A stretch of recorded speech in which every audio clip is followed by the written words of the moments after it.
ကဲဟုတ်ပြီဆရာတို့ဒီနေ့ RMB အကြောင်းလေးလေ့လာရအောင် RMB ရဲ့ရှေ့ကောက်က Routing Information Protocol ကျွန်တော်သူ့ရဲ့ကိုယ်ရဲ့နှစ်ယောက်အပြင်မှာတွေ့ပြီမင်း RMB ကြောင့်ဘယ်လောက်သိတယ်လဲခုနကဆရာမေးတယ်မေးခွန်းမေးလာပြီဆိုရင်လုံးလို့မရဘူးလေဟုတ်တယ်မလားကိုက RMB ကဒါကဒီလိုရှိတယ်ဒါကဘလိုရှိတယ်ဒါလေးကဒီလိုမျိုးလေးသုံးလို့မရအောင်ဒါလေးကဒီလိုလေးသုံးလို့ရတယ်ဆရာတို့နောက်ပြီးတော့ RMB မှာပါတဲ့ Split Horizontal Rule ကြားဘူးလား Split Horizontalဆိုတော့အဲ့ဒါတွေဆရာတို့ဒီနေ့လေ့လာရအောင်ဟုတ်ပြီ RMB stands for Routing Information Protocol ဒီကောင်ကဆရာတို့ပထမဆုံး step အဆင့်လေးကဘာရေးတာလဲ Open Standard Protocol အဲ့ဒီရဲ့အဓိပ္ပာယ်ကရှင်းရှင်းလေးပဲကြိုက်တဲ့ vendor ကြိုက်တဲ့ router တိုင်းမှာပါရင်သုံးလို့ရတဲ့ vendor မျိုးစားဖြစ်တယ်ဒီကောင်Cisco only ပဲမဟုတ်ဘူးเนาะ Cisco နဲ့တခြား vendor တွေမှာလည်းတွဲဖက်ပြီးတော့အသုံးပြုလို့ရတယ် like OSPF ISS BGP ဟုတ်တယ်မလား right ဆိုတော့နောက်တစ်ခုကClassful Routing Protocol အဲ့ဒါဘာလို့ဆိုလို့ရလဲကြားဘူးလားဆရာတို့သိတာက Classful Classless အဲ့ဒါကျတော့ IPv4 ဆိုတော့ subnetting တွေပါတယ်ဆရာတို့တွက်တဲ့အခါမှာလေ Classful Classless ဒီကောင်ကျတော့ Classful Routing Protocol ဆိုတာဘယ်လိုမျိုးလဲဆိုတော့သူက update ပို့တဲ့အခါကျရင် sentiment information မပါအဓိပ္ပာယ်ကဘယ်လိုမျိုးဖြစ်သွားမလဲဆရာပြပြရမယ်တစ်ချက်လောက်ကြည့်ပြီနော်ဆရာတို့နည်းနည်း thinking လေးတစ်ခုစဉ်းစားကြည့်အောင်ဟုတ်ပြီဒီမှာဆိုတော့ဒီဘက်က router ပေါ့နော်ဒါ R1 ပေါ့ဟုတ်လားဆိုတော့ဒီဘက်ခြမ်း router R2 ရှိတယ် R1 ရဲ့သူ့ information ကိုဒီဘက်ကိုပေးတယ်ပေးတဲ့အထဲမှာဒီကောင်ရဲ့ information သူ့ထဲမှာပေးတဲ့ IP က 192.168.1/30 နဲ့ဆရာပေးထားတယ်နော်ဒါပေမဲ့ဒီကောင်က default ရဆိုတော့ classful routing protocol ဆိုတော့ဒီကောင်ဘာပဲပေးလိုက်လဲဆို 192.168.1.1 ပဲပေးလိုက်တယ် select sentiment information မပါပါဘူးအဲ့ဆိုတစ်ဖက်က R2 ကလက်ခံတဲ့ခါကျရင်192.168.1.1 ပဲပါတယ်နောက်က sentiment information မပါဘူးဆိုတော့ R2 ကဒီကောင်ကိုဘာအနေနဲ့ပဲတတ်မှတ်လိုက်မှလဲဆို192ဆိုရင် class C select 24ဖြစ်နေတတ်မှတ်ပြလိုက်စမ်းလို့ပြန်ရှင်းနော် classful routing protocol ဆိုတာဘာလဲ every ပို့တဲ့အခါ sentiment information မပါတော့အခုဆိုတော့ဒီထဲမှာမြင်နေတာအဲ့ဒါ version 1အားလုံးမှာ version က1နဲ့2နဲ့ရှိတယ်ဒါ this is version 1ဆိုတော့ version 2ဆိုလို့ရှိရင်တော့ class routing protocol ဖြစ်သွားပြီupdate ပို့တဲ့အခါမှာ sentiment information ပါသွားတယ်ဒါလေးရှင်းလားဆိုတော့နောက်တစ်ချက် update ဒီမှာမြင်လားဖတ်ကြည့် update vira 255.255.255.255 ဆိုတော့စာတွေ့ရ update က version 1မှာဆိုရင် broadcast နဲ့ပို့တယ်ဒါပေမဲ့ practically စမ်းသပ်ပြီးပြီလား testing 1 2 3ဒီနေ့ဆရာတို့တစ်ခါဆန်းဆရာတို့ပြန်ရှင်းတာဘယ်လိုဆန်းရမလဲဘာတွေလိုရတယ်လဲဆရာသိချာပြမယ် okay so that this is version 1 so and then administrative distance AD တန်မှုကဘယ်လောက်လဲ120ဒါ default မလား right ဆိုတော့ကိုယ့်ဘာသာကိုလည်းစိတ်ကြိုက်ပြောင်းလဲပေးလို့ရတယ်ဘယ်လိုအခြေအနေမျိုးမှာ AD တန်မှုပြောင်းပေးရတယ်လဲဆိုရင်ဆရာ routing protocol နှစ်ခုမှာဒီကောင်ကကြီးနေတယ်ဆိုတေချာသူ့ကိုမသုံးတော့ဟုတ်တယ်မဟုတ်ဒါပေမဲ့ဒီကောင်ကိုပို့ပြီးတော့သုံးစီခြင်းလဲဆို AD value short ပေးလို့တိုးပြီးလို့ရဆရာဘယ်လိုတိုးရမလို့ short ရမလဲဆရာသင်ပြမယ်ဒီနေ့ဆိုတော့နောက်တစ်ခုဆက်ကြည့် metric ကဘာနဲ့သွားလဲဟုတ်ကောက်နဲ့သွားတယ်ဒီကောင် distance vector မလို့ဒီကောင်ကဘလောက်ကွာဝေးရှိတယ်လဲသူကကြည့်အကွာဝေးနည်းလေသူ့အတွက်ပိုကောင်းတယ်လေပဲအဲ့ဒါလေသူ့အားနေချက်သူ့အားနေချက်ဘာကြောင့်လဲဆရာတို့ဒီပုံလေးဆရာပြပေးမယ်နော်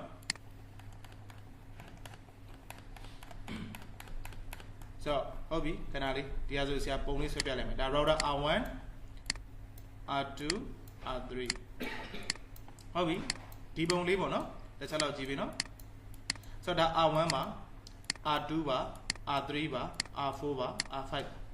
ဆိုတော့အဲ့လိုရှိ R1 က R3 ရဲ့နောက်မှာရှိတဲ့ network စီသူသွားခြင်းတယ်ဆိုရင်အခုဆရာဒီထဲမှာ RMB run ရတယ်မလားဆိုတော့ဘယ်လမ်းကြောင်းကသူသွားလိမ့်မယ်လို့ထင်တယ်အပေါ်ကသွားမလားအောက်ကသွားမလားဘာကြောင့်လဲဟုတ်ကောင်းကအပေါ်နေရင်နှစ်ခုပဲရှိတယ်ဟုတ်တယ်မလားဒီမှာလေ1 2 right ဒါဆိုရောက်ပြီလေ what about အောက်ကနေသွားရော1 2 3ဒါပေမဲ့ तू မသိလိုက်တဲ့တစ်ချက်ကဘာလဲဆိုရင်အပေါ်က link က serial link ထားပါတော့ serial link ကလည်းနည်းနည်းနှိမ့်သေးတယ် ethernet link ဆိုတော့ဘယ်လောက် speed လဲ10 megabit per second အောက်က 10G link ဟာမျိုးတွေကြတော့ तू ကမသိတော့သူ့အတွက်ပါလေဟုတ်ကောနဲတဲ့လမ်းကြောင်းကအကောင်းဆုံးပဲဖြစ်ဆရာဆိုလို့သိလားယနေ့ခေတ်မှာ Ethernet link သုံးတဲ့ device ဆိုတော့တော်တော်လေးရှားသွားပြီသူက Ethernet link လည်းမသိဘူးလို့တန်းကြည့်လဲ तू မသိ R&B ကလေဆိုတော့အဲ့ဒါကြောင့်မို့ဆရာတော်ကဒီလိုနေရာမျိုးကြံ R&B ကနည်းနည်းလေး weakness ဖြစ်သွားတယ်ဒီမှာကြည့်ကြည့်လိုက်တကယ်သွားတဲ့နာဘယ်ကနေပို့သွားတဲ့လဲအောက်ကတန်းကြည်လင်းကသွားရင်ပို့ပြီးတော့မြန်မြန်ဆန်ဆန်နဲ့သွားနိုင်မှာမဟုတ်ဘူးလားအကယ်လို့ if ဒီနှစ်ကောင်တော့ဟုတ်ကောင်တူသွားရင်ဘာဖြစ်မှာလဲဆရာမင်းဒါ load balancing ဖြစ်အပေါ်က Ethernet အောက်ကတန်းကြည် load balancing ဖြစ်ရင်ဆရာတို့ဟုတ်လား data တွေကရောက်တဲ့ဟာတွေအများဆုံးရောက်တဲ့ကောင်တွေရောက်တယ်ကြံတဲ့ကောင်တွေကကြံတယ် load balancing အဲ့ဒါဘယ်လိုမျိုးဖြစ်နေလဲဆိုတော့ကားကြီးတွေကြည့်ကြည့်လိုက်တစ်ဖက်ကဘိန်းကြီးတက်တာတစ်ဖက်ကကျဘိန်းကြီးသေးသေးတက်တာဒီလိုမျိုးဆိုရင်အဲ့ကားဘယ်လိုမျိုးသွားနိုင်လဲစောင်းပြီးဟုတ်လားတော့ properly မသွားနိုင်တော့ဆရာခုဆိုတာသိလားဆိုတော့ metric ကဟုတ်ကောင်းနဲ့သွားတယ်เนาะဒါသူ့ရဲ့အားနည်းချက်လေးတွေပါ okay ဆိုတော့အောက်မှာဆက်ပြီးဖတ်ပေးပါခဏလေးပါเนาะဟုတ်ပြီကဲပြောဆိုတော့ maximum ဟုတ်ကောင်းဘယ်လောက်လဲ15ခုတည်းကြော်လို့မရဘူးเนาะအဲဒါကြောင့် router အလုံးကြီးစုစုပေါင်း16လုံးပဲအဲ့ဒီထက်မပုံနဲ့တော့ပို့သွားလို့ရှိရင်လည်း RMB မ run နဲ့တော့ဒါပဲရှိဆိုတော့နောက်တစ်ခု AD လဲတူတယ်ဆရာကြီး metric လဲတူတယ်ဆိုလို့ရှိရင်တော့ load balancing ဖြစ်တယ် load balancing က routing table ထဲမှာ၄ချောင်းအများဆုံးမြင်ရမယ်၄ချောင်းနဲ့ပို့တော့မမြင်ရတော့ okay သူက forward equal path ဆိုပြီးပြောရမှာလား right so အောက်မှာဆက်ပြီးကြည့် use for small organization เนาะဆို organization အသေးလေးအတွက်ပဲအဆင်ပြေတယ်ဆို organization ထားပါတော့ main office တွေ branch တွေရမ်းများနေပြီဆိုလို့ရှိရင်တော့ RMB တော့မသုံးသင့်တော့ဘူးလို့ဆရာမြင်တယ်နောက်တစ်ခုက periodic update ကြားဘူးလား periodic update partial update ကြားဘူးလားเนาะ periodic update ဆိုတာဘာလဲဆိုတော့အမြဲတမ်းအချိန်တစ်ခုရောက်ပြီဆိုတာနဲ့ပေးတာအမြဲတမ်း always ထားပါတော့ဆရာစက္ကန့်30လို့ तू ပြောတယ်မလားစက္ကန့်30တိုင်းမှာ update အများတန်းပေးတာ partial update ကကြတော့အပြောင်းလဲဖြစ်မှပေးတာကွာတယ် periodic ကစက္ကန့်30တိုင်းမှာအများတန်းပေးနေမှာဟိုကောင်ယူမလားမယူလားမသိချင်သူ့အချိန်ကြာသူအများတန်းပေးတယ် partial ကကြတော့ route changes ဖြစ်သွားပြီဆိုတော့မှသူကပေးတယ်ကြံတဲ့ချိန်မပေးဘူးအဲ့ဒီတော့ဆရာတို့ခုနပြောတယ်update တွေထုတ်တော့ဘာတွေကုန်လဲ CPU ကုန်တယ် memory ကုန်တယ်ပြီးတော့ပို့ရတော့ bandwidth တွေကုန်တယ်မဟုတ်ဘူးလား right အဲ့ဒီဟာတွေဆရာတို့ကအလဟတ်တက်ဖြစ်တယ်ဒီကောင်ကဒါသူ့ရဲ့အားနည်းချက် capacity periodic update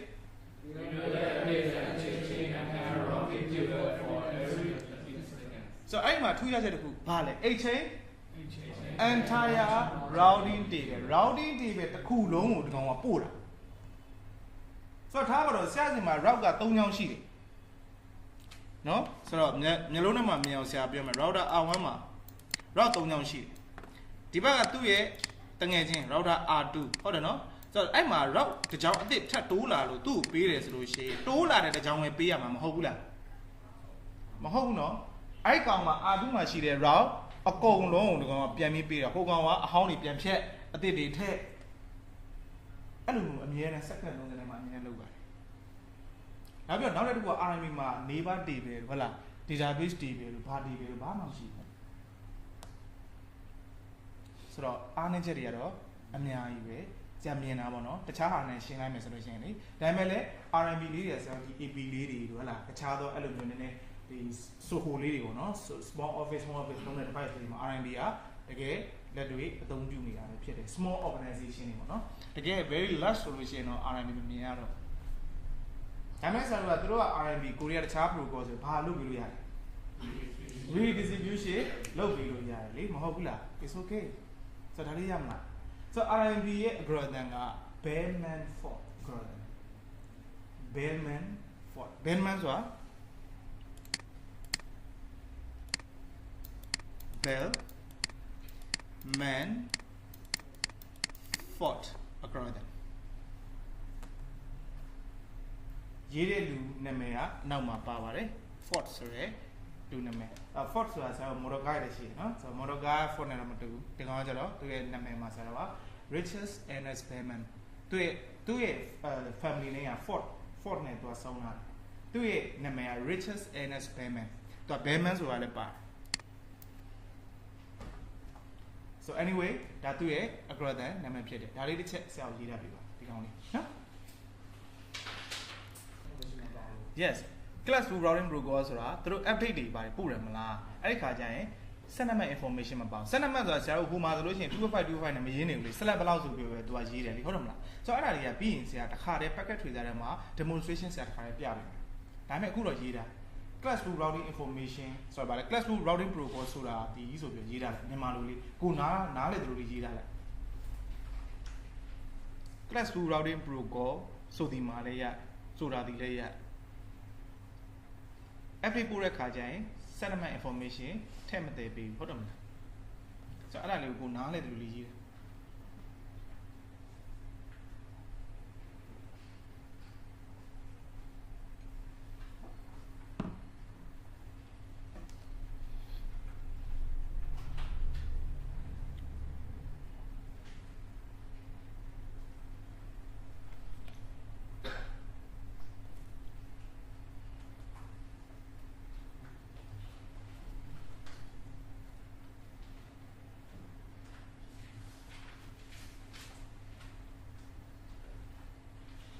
So I finished. ဒီလားလေးရေးလို့ပြီလားဒါဆို careless routing protocol ဆိုရင်ရော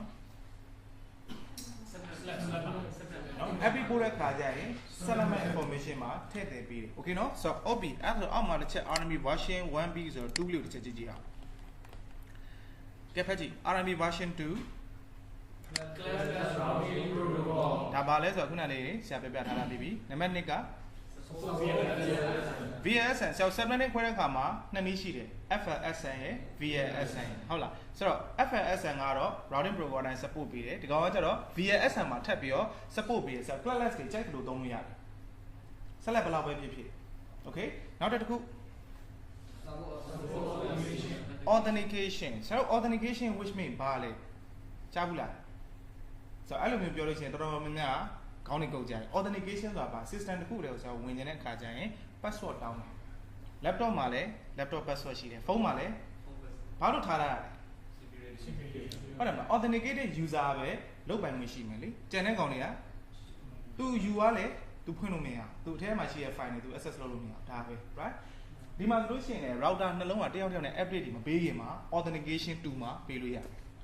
မတူရင်ပေးလို့เนาะဒါကတော့ security ပါ version 2မှာပဲရမယ်เนาะ version 1မှာမရဘူးပြီးတော့support use Marcus address 224.0.0.9အဲ့ဒါလုံးဝအသေးချက်ထားသူ့ရဲ့ Marcus 224.0.0.9အဲ့ဒါကြက်ထားမယ်ဆိုဘာတွေအသာချက်ရှိမလဲဆိုရင်ဆရာတို့ ACA တွေပါရေးတဲ့အခါကျရင်เนาะပိတ်ချင်တယ်ဆိုလို့ရှိရင်ဒီကောင်တွေကိုဆရာတို့ကဒီ address ကိုသွားပြီးတော့ရေးပြီးတော့ပိတ်ပြီးလို့ရတယ်နောက်ပြီးတော့ဆရာတို့က troubleshooting debugging တွေပါကြည့်တဲ့အခါမှာ224.0.0.9ဆိုရင်အဲ့ဒါပါလေRMB ဆိုတာဆရာတို့ကောင်းကောင်းသိနိုင်ဟုတ်တယ်နော်ဆိုတော့ဒါလေးဆက်ရေးထားပြီ please ကဲဟုတ်ပြီဆရာနောက်ဘာမှထပ်မပြောခင် RMB ရဲ့ config လေးကိုဆရာရေးထားပြီ command form လေးပေါ့နော်ဆိုတော့အဲ့နေရာမှာကိုယ့်ရဲ့ network လေးတွေအစားထိုးလို့ရတယ်ဆိုတော့ RMB configuration ပေါ့နော်ဆိုတော့ဒီမှာ okay ဆိုတော့ router config တယ်မှာနော်ဟုတ်လား router RMB သူ့မှာ AS လည်းမရှိသလို area လည်းမရှိဘူးဒီကောင် router RMB ဒါပဲပြီး enter ခေါက်လိုက်တယ်ဆိုတော့အဲ့ဒါကြောင့်မလို့အလွယ်တကူတခြားတစ်ယောက်ကနေပြီးတော့ဟုတ်လား RMB အယောင်ဆောင်ပြီးတော့ဝင်လာနိုင်စီများတယ်မဟုတ်ဘူးလားတခြား protocol ဆို AS theme တို့နော် area တွေပါတယ်ဆိုတော့ theme တို့ဝင်လို့ရတယ်လေဒီကောင်ကကျတော့ router RMB ဆိုတာနဲ့ update ကစပို့လို့ရနေပြီလေဟုတ်လားသူ့မှာခံမှန်းဆက်ဆို version 1လား version 2လားဒါပဲရှိတာပဲဟုတ်တယ်ဟုတ်ဆိုတော့ဒီအကြောင်းမလို့ authentication ထည့်ပေးရတာပါ config router တွေကိုဝင်သွားပြီဆိုရင်ဆရာတို့ဘာရေးကြလဲဆိုရင် network command ဟုတ်တယ်နော် network command ကြီးညာကြအဲ့ network command ကကိုယ့်ရဲ့ဘာကိုကြီးညာပေးရလဲကိုယ့်ရဲ့ directly connected ကိုပဲကြီးညာပေးရဟုတ်တယ်မလားဒါလေးမှတ်မိသေးတယ်မလားပြီးဆရာတို့က config router ထဲမှာအကယ်လို့ကိုက version 2ပြောင်းချင်ဆရာတို့က version 2လို့သွားပြောင်းပေးလို့ရတယ်မပြောင်းဘူးဆိုတော့ therefore version 1မှဖြစ်တယ် okay ဆိုတော့နောက်ထပ်တစ်ဆင့်ကဘာလို့ပေးရတယ်လဲဆိုလို့ရှိရင်နောက်ကို့မှာ classless တွေပါလာပြီဆိုလို့ရှိရင်တော့ဆရာတို့ no auto summary ဆိုတာလေးပါထည့်ပေးရဒါသူ့ရဲ့ command form ပါပဲကျတော့အစားထိုးစရာဆိုလို့ဘာပဲအစားထိုးပေးရမယ်ဆိုရင်ကိုယ့်ရဲ့ directly connected လေးတွေပဲပြောင်းလဲပြီးတော့ဒီထဲမှာထည့်ပေးရုံ okay ဟုတ်ပြီဆရာတို့ရေးလို့ပြီးပြီဆိုလို့ရှိရင် advantages နဲ့ disadvantages နဲ့တစ်ချက်တော့ကြည့်ရအောင်ဘယ်ဟာပို့ပြီးတော့ပို့များမလဲပေါ့ advantages ကပါလေကောင်းတဲ့ချက်အေးဟုတ်တယ်ပေါ့နော်ဆိုတော့အောက်ကအချက်တွေမေးတာဒီမှာ easy to တခြား routing programmation တွေကအရန်လွယ်နော်ဟုတ်တယ်မလားဆိုတော့ router RMB network command version 2 node 70ပြီးသွားတယ်လေဒါပဲလေဟုတ်တယ်မလားဆိုတော့ပြီးတော့ node design OSB ရ OSB မှာဆို area 0နဲ့ T set ကမယ်ဟုတ်လားနော် area တွေပါတယ်နဲ့ရှုပ်ချက်တွေခန့်တယ် RMB မှာအဲ့ဒါတွေမရှိဘူးလုံးဝခေါင်းတိတ်မစားဘူးပြီးတော့ no complexity ဆိုတော့ RMB နဲ့အရင်ဆုံးစပြီးတော့ dynamic network ကစတင်ခဲ့ရတာလေဟုတ်လားရှုပ်ချက်ဘာ theory ဘာမှရမ်းမများဘူးတခြားရနေရှင်အဲ့လောက်မများဘူး okay so and then CPU သုံးစွဲမှုအနည်းဆုံး protocol ကသူပဲဘာကြောင့်သူ့မှာတခြားအများကြီးစဉ်းစားစရာမရှိဘူးဟုတ်ကောင်းကိုပဲကြည့်လိုက်တယ်ကြည့်လိုက်တော့ဘယ်ကောင်းပုံများလဲများတဲ့ sorry ဘယ်ကောင်းပုံနည်းလဲနည်းတဲ့လမ်းကြောင်းတော့သွားမတားဘူး okay ဆိုတော့မကောင်းတဲ့ချက်ဖတ်ကြည့် bandwidth utilization is very high as broadcast for every 30 seconds second 30တိုင်းမှာအများတဲ့ပို့နေရလို့ bandwidth သုံးစွဲမှုကတော့များပါတယ်နော်အဲ့ဒီ timer လေးတွေဆိုတော့ short ချပေးလို့ရတယ်ကစားပေးလို့ရတယ်နော် and then ပြီးတော့ work only on ဟုတ်ကောင်းနဲ့ not consider the bandwidth ဆရာခုနပြောတဲ့အခြေအနေမျိုးဆိုရင် bandwidth ကိုသူမကြည့်ဘဲနဲ့ဟုတ်ကောင်းကိုကြည့်လိုက်တယ်တကယ်ကဟုတ်ကောင်းများတဲ့လမ်းကြောင်းက bandwidth ပိုကောင်းတယ်ဆိုတော့တွေ့ရအဲ့လိုနေရာမျိုးဆိုဒီကောင်ကမသုံးသင့်တော့ဘူးလေ so and then not scalable as ဟုတ်ကောင်း is only 15 scalable ဆိုတာအဲ့ဒါဘာလို့ဆိုလိုရလဲဆိုရင်ဆရာတို့က future ကိုဆရာတို့ကြည့် future ကိုကြည့်အင်ကြီးလေးတစ်ထည့်ဆရာငငယ်ကဝယ်လို့နော်ဝယ်ထားတယ်ကြိုက်လို့ဝယ်ထားတယ်ဒါပေမဲ့ဆရာအဲ့အင်ကြီးက scalable မဖြစ်ဘူးလို့ဆရာပြောလို့ရဘာလဲကြောင့်လဲဆရာအခုအရွယ်ရောက်လာအဲ့အင်ကြီးဆရာဆွတ်လို့မရဆွတ်လိုက်လို့ရှိရင်ဒီနာလောက်နဲ့တစ်နေလောက်ပြီလေဆိုတော့ scalable မဖြစ်ဘူးဆိုတာ router အလုံးကြီးကအများကြီးထည့်လို့မရဘူး limitation ရှိပါတယ်ဆိုတော့အဲ့ကြောင့်မို့ router အလုံးကြီး10လုံးသို့မဟုတ်10လုံးအောက်လောက်ပဲသုံးလို့တင်ပါတယ်လို့ဆရာအကြံပေးခြင်းနဲ့နောက်တစ်ခုကslow convergence ဆရာတခြား routing protocol ဆိုပြီးသွားပြီဆို log လေးတက်လာဟုတ်တယ်မလား OSB ဆိုရင် loading done ဆိုပြီး log လေးတက်လာတယ်သူတို့လုပ်ပြီးရင်လုပ်ပြီးကြောင်းဆရာတို့ကသိရတယ် route ဝင်လာလဲဝင်လာကြောင်းလည်းဆရာတို့က notification တွေရဒီကောင်ဘာလုံးမှမတက်ဘူးပြီးရင်လည်းဆရာတို့ route တစ်ခုခုအပြောင်းလဲဖြစ်တယ်ဆိုလို့ရှိရင်ချက်ချင်းမပြောင်းလဲဘူးဒီကောင်မှာ timer ရှိအများဆုံးစက္ကန့်30နဲ့အများဆုံး240ဆိုတော့ဆရာတို့ကဘယ်နှမိနစ်လဲစက္ကန့်60စက္ကန့်240ဆိုရင်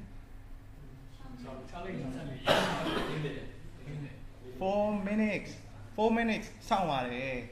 မစောင့်ရင်လို့ဆရာတို့ကဘာလို့လဲ clear တွေပါတယ်ညာတွေနော် clear တွေပါတယ်နဲ့သွားလျှော်လိုက်ရတယ်အဲ့ဒီအရာမှာသူကချက်ချင်း effective ဖြစ်သွားတယ်အဲ့ဒါကြောင့်မို့ဒီကောင်ကကောင်းတဲ့ချက်နဲ့မကောင်းတဲ့ချက်နဲ့ဒွန်တွဲနေတယ်မကောင်းတာတော့ပို့ပြီးတော့များနေတယ်ဘာကြောင့်ဒီကောင်မှာဆရာတို့ကသူ့ရဲ့ loop ဖြစ်နိုင်ခြေရာခိုင်နှုန်းတွေရှိတယ်ဘာကြောင့်လဲလမ်းကြောင်းကို bandwidth ကိုမကြည့်ဘဲနဲ့တွားလို့ okay နော်ဆိုတော့ဒါလေးတစ်ချက်ဆရာကိုရေးထားပေးပါဒါခုနဆရာပြောတာရယ်နော် command file လေးလေဟုတ်တယ်မလားနော်ထွေတူတော့ဆရာမပြောတော့ဘူးဒါသူ့ရဲ့လက်စနော်ဒါသူ့ရဲ့ပုံဒါသူလည်းပြောလို့ပြီးသွားပြီဆိုတော့ဆရာအခုဒီမှာဒီထဲမှာမပါတဲ့ဟာလေးနည်းနည်းလေးထပ်ထည့်ပြီးတော့ဆရာပြောခြင်းတယ်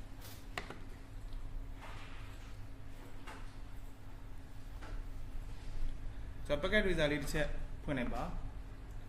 ဆိုတော့အဲ့ဒီထဲမှာဆိုလို့ရှိရင်ဆရာတို့က router နှလုံးလောက်ပဲထည့်ပါမယ်နော် test တင်မယ်လေနှလုံးလောက်ပဲထည့်မယ်ပြီးရင်သူတို့နေရာကိုကြိုးကလေးချိန်ထားလိုက်ပါမယ်ပြီးရင်သူတို့အောက်မှာ PC လေးတွေထည့်လိုက်ပါမယ်နော်ပြီးရင်သူတို့နေရာကိုလည်းကြိုးကလေးတွေချိန်လိုက်ပါမယ်အဲဆိုပုံလေးကတော့ဒီလိုမျိုးလေးဖြစ်သွားပြီဆရာဒီမှာဘာပြောပြချင်လဲဆိုရင်ဆရာသုံးချင်တဲ့ network လေးတစ်ချက်ကြည့်ပြပါ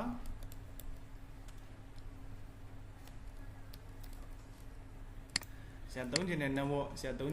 network ID လေးတွေဆရာရေးရပေးပါမယ်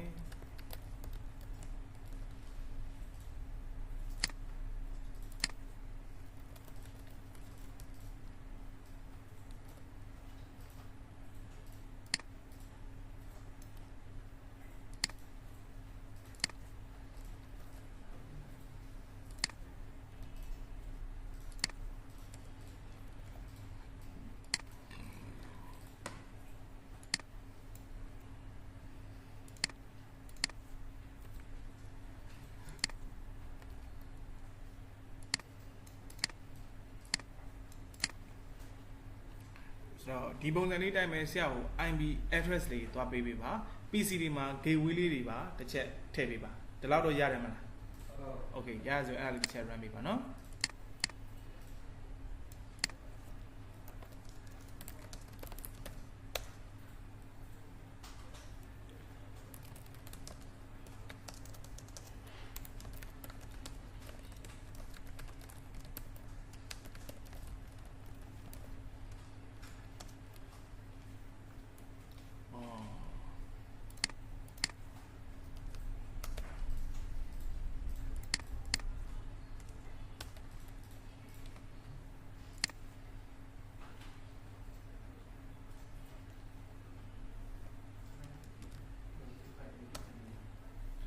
ဆို select 30ပါနော်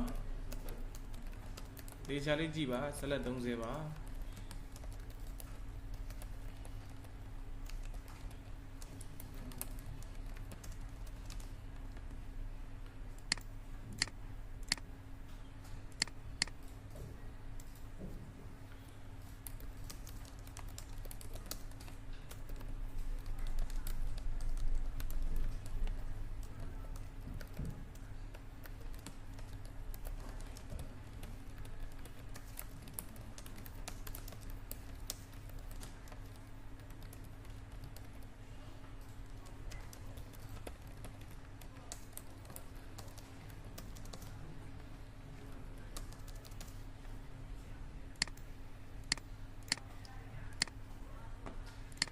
ဆရာတို့ PC တွေမှာပါ IB လေးတွေပေးထားပါ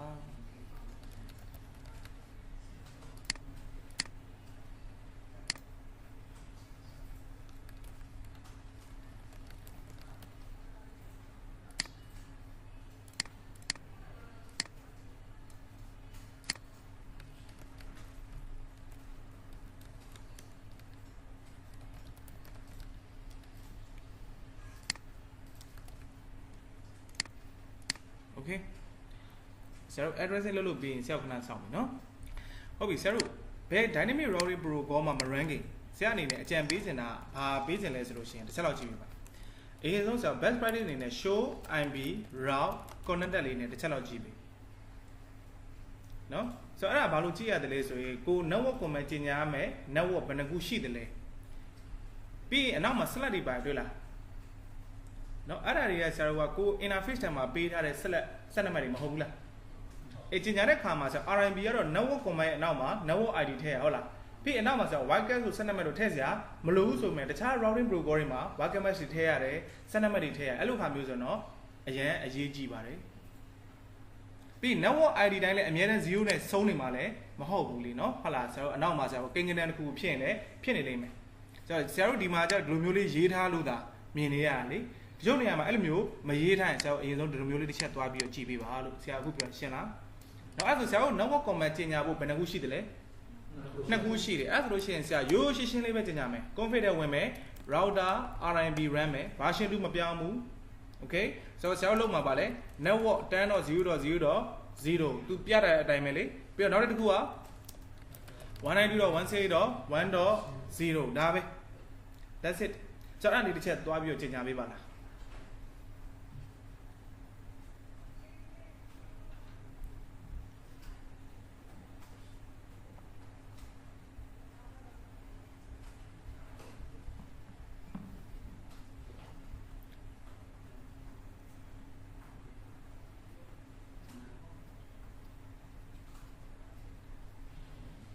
ကျင်ညာပြီးပြီလား I finish okay ကျင်ညာပြီးပြီဆိုရင်ဆရာတို့ command line လေးနဲ့တစ်ချက်တွားပြီးတော့ကြည့်ကြအခုဆရာတို့တယောက်တယောက်နဲ့ update တွေပို့နေတယ် second 30ဟဲ့လား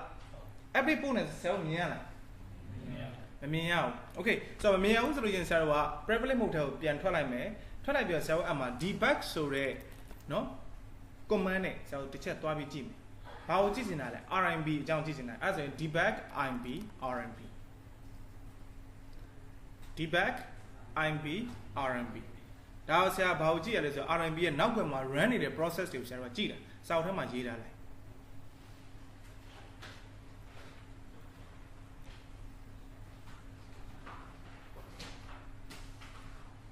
နော် RMB ရဲ့ နောက်ကွယ်မှာ run နေတဲ့ process တွေကိုကြည့်ချင်တယ်ဆိုရင် debug imb rmb အဲ့ဒါလေးနဲ့တွားပြီးတော့ကြည့်ပေးရပါမယ်မုတ်က privilege mode ထဲမှာပါเนาะဆိုတော့အဲ့ command line လေးကိုတစ်ချက်တွားပြီးတော့ရှိုက်လိုက်မယ် but เนาะ enter ခေါက်လိုက်တဲ့အခါကျရင် debugging is on ဆိုပြီးတော့ဆရာတို့မြင်နေရမှာပဲဖြစ်ပါတယ်ဒါသည်စက္ကန့်30တခါ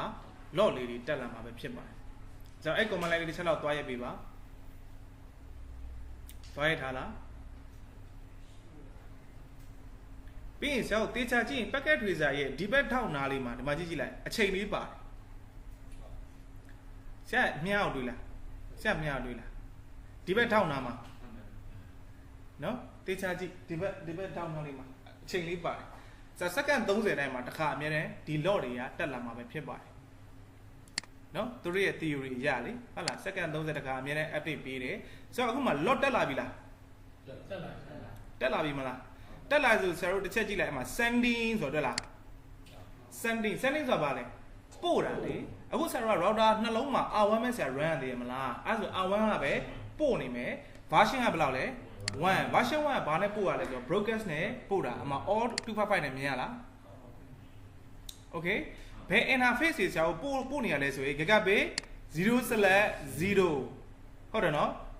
IP က 10.0.0.1 အဲ့ဒီကို तू ကလှမ်းပို့နေဆိုတော့ဘယ် interface ကထွက်နေလဲဆိုတော့ဒီ interface ကနေပြီးတော့ RMB update ပေးနေတာ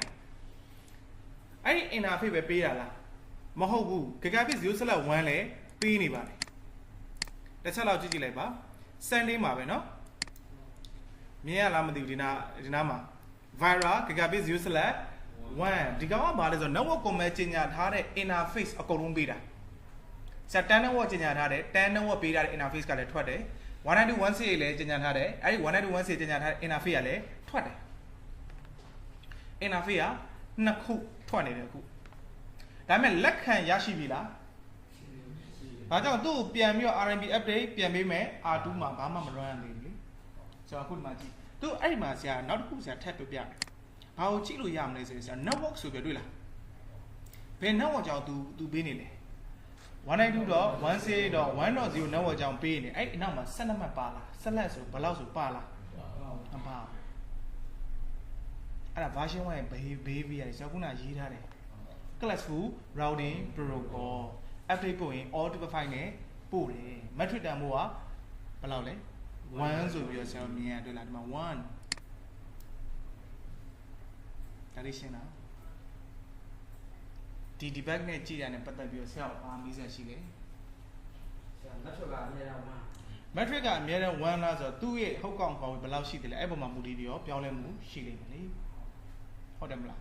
じゃあကိုကနေကြည့်မယ်ဆိုလို့ရှိရင်တော့ဒါ metric က1ပဲပေါ့ဒါပေမဲ့သူ့စီကြောက်ဝိုင်းရင် metric က1ထက်လဲပိုသွားနိုင်တယ်လေဟုတ်တယ်မလား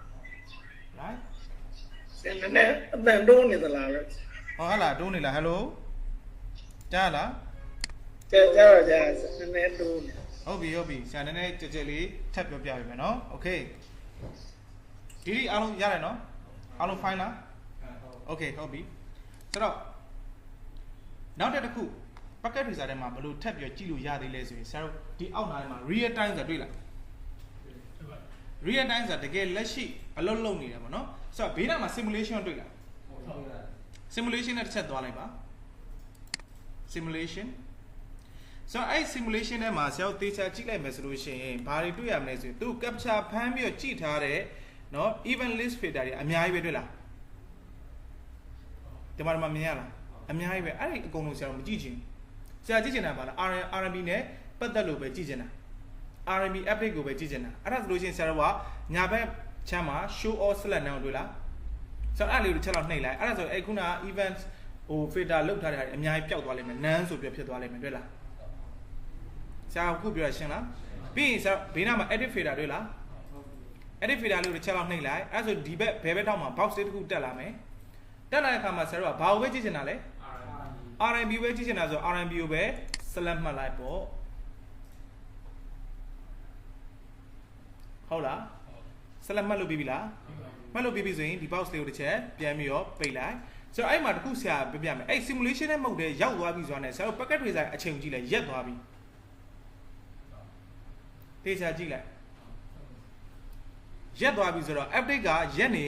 မပို့ဘူးလေဟုတ်တယ်မလားအဲ့ဒါဆိုတော့ဆရာတော်အချိန်လေးကိုနည်းနည်းလေးအရှိကိုရစ်ပေးလိုက်အရှိမှာဒီရှေ့နာမှာဒါပါ backward ရယ် play ရယ် forward ရယ်ရှိတယ်ဆိုတော့အဲ့ဒီ forward ခလုတ်လေးတစ်ချက်လောက်နှိပ်လိုက်အဲ့ဒါဆိုလို့ရှိရင်တော့အပေါ်မှာ side လေးတွေထွက်လာလိမ့်မယ်ဆရာခုဆိုလို့သိလားဆိုတော့ဒီမှာဆိုလို့ရှိရင်အဲ့ side လေးပေါ် cursor လေးတင်ကြည့်လိုက်ပါအဲ့မှာဆိုလို့ရှိရင် type 1ဆိုပြီးတော့ဆရာတို့မြင်တွေ့ရမှာပဲဖြစ်ပါတယ် RMB version 1เนาะ type RMB version 1ဆိုပြီးတော့ပြင်တွေ့ရမယ်အဲ့ site လေးတစ်ချက်လောက်ဖွင့်ကြည့်လိုက်ပါဖွင့်ကြည့်လိုက်ဟုတ်လားဒီ site ထဲမှာဘယ်ကလာတယ်ဘယ်ကိုသွားမလဲ destination IP က all 255တွေ့လားပြီးတော့အဲ့မှာဆက်ထပ်ပြောပြချင်တာသူတို့သုံးတဲ့เนาะ protocol နဲ့ port number ဘယ်လောက်လဲဆိုရင် UDP 920အဲ့ဒါကြီးကြတော့ဆရာတို့သိသိချာ detailing လိုက်တော့မှာပဲတချို့တွေကမြင်ကြတာသူတို့ RMB သုံးတဲ့ port number ရှိတယ်ဆိုတော့အဲ့လေးတစ်ချက်တော့ရေးထားပေးပါနော် UDP 250အော်ပြောင်းမြန်နေပြောတယ်920စောက်တီးဖြစ်နေနော်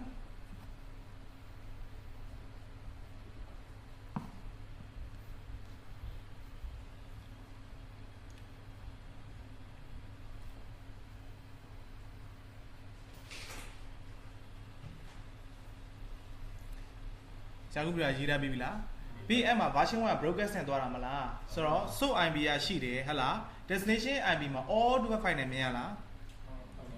and this is broadcast packet right ဆိုတော့နောက်မှာအောက်မှာဆက်ပြီးတော့ကြည့်လိုက် source MAC ရှိရတွေ့လားဒီမှာလေ source MAC လေဒါတယောက်နဲ့မတူလောက်ဘူးလေဆိုတော့အနောက်က all FFF ကတော့တူပါတယ်အဲ့ဒါဆိုလို့ရှိရင်ဒါ this is broadcast packet ဆိုတာလုံးဝတေချာသွားပါပြီ broadcast ကဘာလို့ပေးရလဲအတိအကျမသိဘူးလို့ဘယ်ကိုပို့လို့ပို့ရမှာအတိအကျမသိလို့သူက all FFF နဲ့အကုန်လုံးစီပေးတာကျောက်ပြရှင်းလား version 1လေအောက်မှာစာသားလေးရေးတာဖတ်ကြည့်နံပါတ်1ပါလေ that device that build a periodic RMB update ပြောထားပြီးသား periodic update ဆိုတာကစက္ကန့်တစ်ခုဆရာတို့သတ်မှတ်ထားတယ်စက္ကန့်30ဆို30တခါအမြဲတမ်း update အမြဲတမ်းပို့ပေးနေမယ်အခုဆရာတို့စက္ကန့်30ပြည့်သွားလို့ပေါ့ okay ပြီးရင်ဆရာတို့ကဒါ OSI model tab လေးတွေမှာတွေ့လားပြီးဘေးနားမှာ outbound PDU detail ဆိုတာလေးမြင်ရလားအဲ့လိုတစ်ချက်လောက်နှိပ်ကြည့်လိုက်ပါ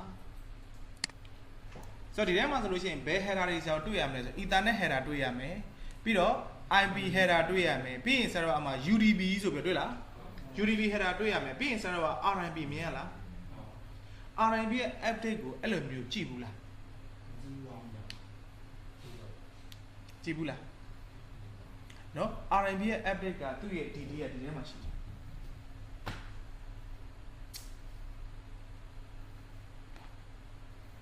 ဆိုတော့ဒီထဲမှာဆိုလို့ရှိရင်ဆိုတော့အကွက်လေးတွေဘယ်နှကွက်လောက်ရှိလဲပြောကြည့်ပါနော်ဆိုတော့ဒီထဲမှာဆရာတို့တွေ့ရမှာဗါလဲဆို version တွေ့ရမှာဟုတ်လား version ပါမယ် version က 0x01 ဆိုတော့ဒါ version 1ပေါ့ကွယ်ကဲလို့အဲ့နေရာမှာ version 2ဆိုလဲ 0x02 တွေပါပြောင်းသွားမှာပေါ့ပြီးရင်ဆရာတို့အောက်မှာ network တွေ network တွေ metric တွေတွေ့လား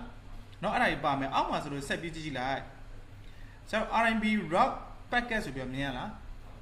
ဒါဒီဆရာတို့က 10 network အတွက်သူကကြီးညာထားတဲ့ update လေးဖြစ်ပါတယ်ဆိုတော့အခုဒီမှာမြင်လားမသိဘူးเนาะ network address ပြီးတော့ Cinemax ပြီး Nexo ပြီး metric က1ခုနဆရာဒီ packet နဲ့ကြည့်ခွင့်ကလည်းအဲ့လိုမျိုးဟာတွေပေါ်တယ်မလားဒါသူ့ရဲ့ update ဒီလိုမျိုးလေးဆရာတို့ကအထက်မှာပို့တာပဲဖြစ်ပါတယ် route tagging တွေပါတယ်ကြောက်ဆရာတို့က redistribution တွေမှာသုံးတယ်ပေါ့နော်အခုလောလောဆယ်တော့မလိုအပ်သေးတော့ MR0 နဲ့မြင်နေရမှာပဲဖြစ်ပါတယ်သူတို့ update ပုံအခုလိုမျိုးပို့တာဆရာတို့ပြရှင်းလားဆိုတော့အဲ့ဒါဆိုအဲ့ header လေးကိုတစ်ချက်လောက်ပုံလေးဆွဲထားလိုက်ပါလားဒီကောင်လေးနော် header ကသူကနှစ်ခုရှိတယ်ပေါ့နော် RMB version 1 header ရယ်ပြီးသူတို့ရဲ့ route packet header နှစ်ခုရှိ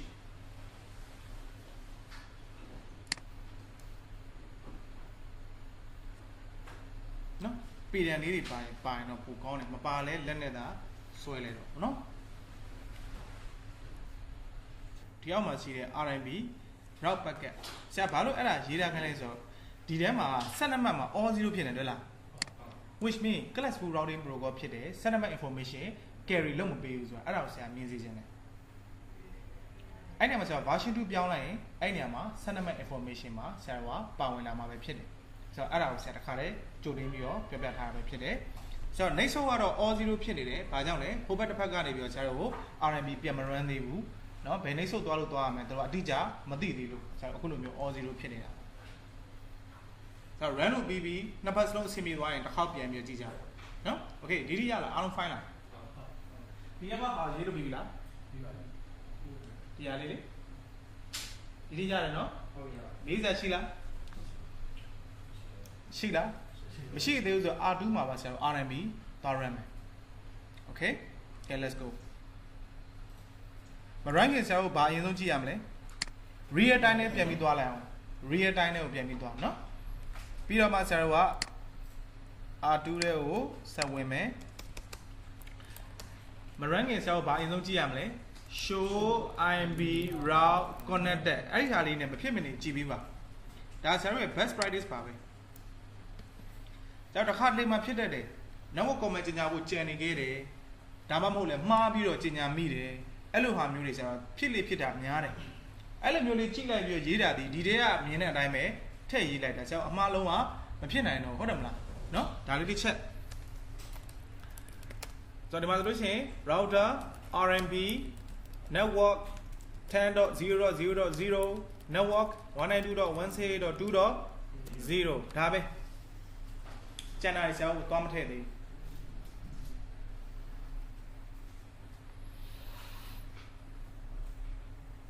ဆိုတော့တခြား routing protocol လိုမျိုးဆရာကနှစ်ဖက်စလုံး run လိုက်ပြီး load တွေပဲတက်လာမျိုးရှိလား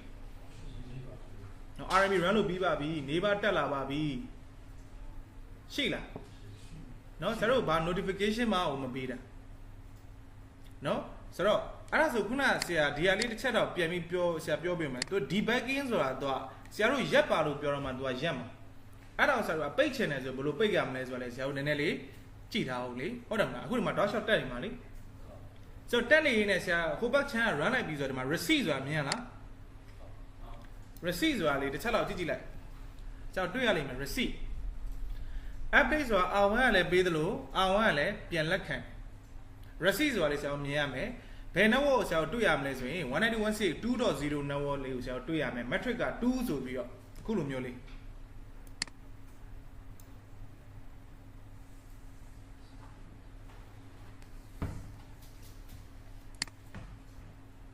ဒါလေးရမလား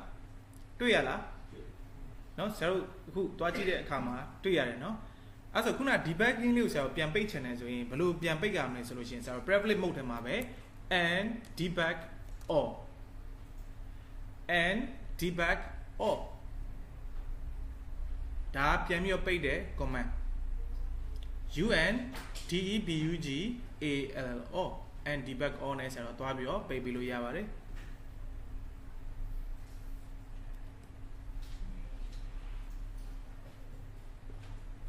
ကြည့်ချင်တယ်ဆိုလို့ရှိရင်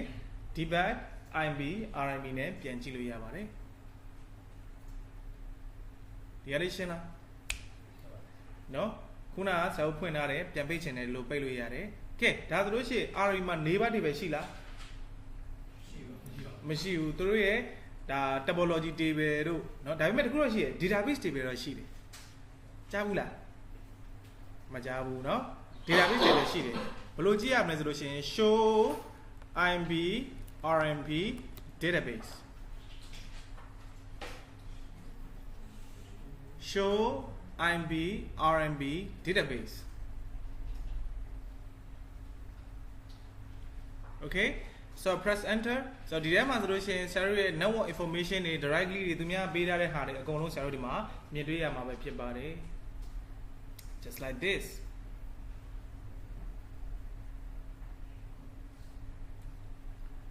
so database ကဘာလို့ဆရာတို့ကြည့်ရတယ်လဲဆိုရင်အဲ့မှာဆရာတခုပြောပြတယ် auto summary ဆိုတာလေးကိုဆရာတို့တစ်ချက်ကြည့်ကြည့်လိုက် auto summary မြင်လား so အဲ့ auto summary နဲ့မြင်နေရအကုန်လုံးကဆရာဆက်လက်30တွေနဲ့ပေးထားတဲ့ဟာတွေဆရာတို့အကုန်မြင်နေရတယ်နောက်တစ်ခုကအဲ့မှာဆရာတို့ကဟိုဘက်ကပေးတာက 191.2.0 နဲ့မမြင်အောင်လားဟမ်ဟိုကောင်လေးတကယ်သုံးတာကဆက်လက်ဘယ်လောက်လဲဒါပေမဲ့ဒီကောင်က24ပြည့်နဲ့ယူလိုက်တယ်ဆရာခုန class 2 routing protocol အကြောင်းပြောအောင်ကအဲ့ပုံစံတိုင်းပဲ အဲ့ဒါကိုကြည့်လို့ရအောင်ဆရာ database table ဆရာပြတယ်ဆိုတော့ဒီမှာတော့ဒီလိုပေါ်နေ routing table တွေကိုလည်းတစ်ချက်လောက်တွားကြည့်ကြည့်အောင် show ip route နဲ့တစ်ချက်ကြည့်ကြည့် show ip route နဲ့ကြည့်ကြည့်ဆိုတော့ဘာ information နဲ့မြင်နေရမှာလဲဆိုရင် 192.168.2.0 နဲ့ဟုတ်လား this right here r နဲ့တွေ့ရမယ်တွေ့လား select ကဘယ်လောက်နဲ့တွေ့ရလဲ database ထဲမှာမြင်ရတဲ့ဟာအတိုင်းပဲဆရာတို့ကတွေ့ရတကယ် select 24သုံးတာမဟုတ်ဘူး select 24 which mean ဘယ်ကနေဘယ်လောက်ထိပါလဲဆို 2.1 နေပြီးတော့ 2.2540 ပါတယ်ဆိုတော့အတိတ်ပဲဟိုကောင်နေတကယ်သုံးတာပါလဲ select 30 2.1 နဲ့ 2.2 ပဲပါတာလေ information ကမှားတယ်မဟုတ်ဘူးလားဒီချိန်မှာဆရာက select 24ဆိုတော့ဟုတ်ပြီအဲ့ဆိုကျန်တဲ့ IP ဆရာပေးကြည့်မယ်ပြင်လို့ရမှာလည်းမဟုတ်ဘူးဆရာအခုပြောရှင်းလားမသိဒီရလားခုနဆရာ verify command လေးတွေဆရာတစ်ချက်ပြန်ပြီးပြောမယ်နော်နံပါတ်1က debug imb rmb နံပါတ်2က database table show imb rmb database တခုချင်းစီမှာသူတို့ဘာကိုကြည့်တယ်လဲ verify လေးတွေဆရာအသေးချာလေးပြပြထားတယ်နောက်တဲ့ command တစ်ခုဆရာထပ်ပြီးတော့ပြောပြအောင်အဲ့ဒါဘာလဲဆိုရင် show imb protocol ကြားဘူးလား show imb protocol ဒါ rmb ဘာမဟုတ်ဘူးတခြား protocol လည်းကြည့်လို့ရတယ် show imb protocol အဲ့လေးတစ်ချက်ရေးထားလိုက်အောင်နော် show imb protocol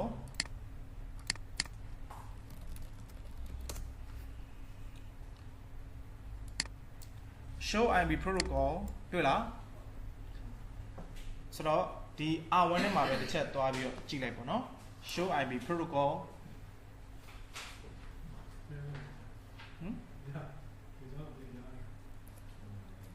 ဆိုတော့အဲ့ဒီမှာဆရာ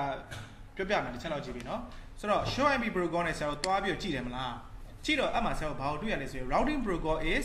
rmb အဲ့ဒီခါဆရာတို့ run ရတာ rmb မို့လို့အဲ့နေရာမှာ rmb လို့မြင်နေရပဲဖြစ်ပါတယ်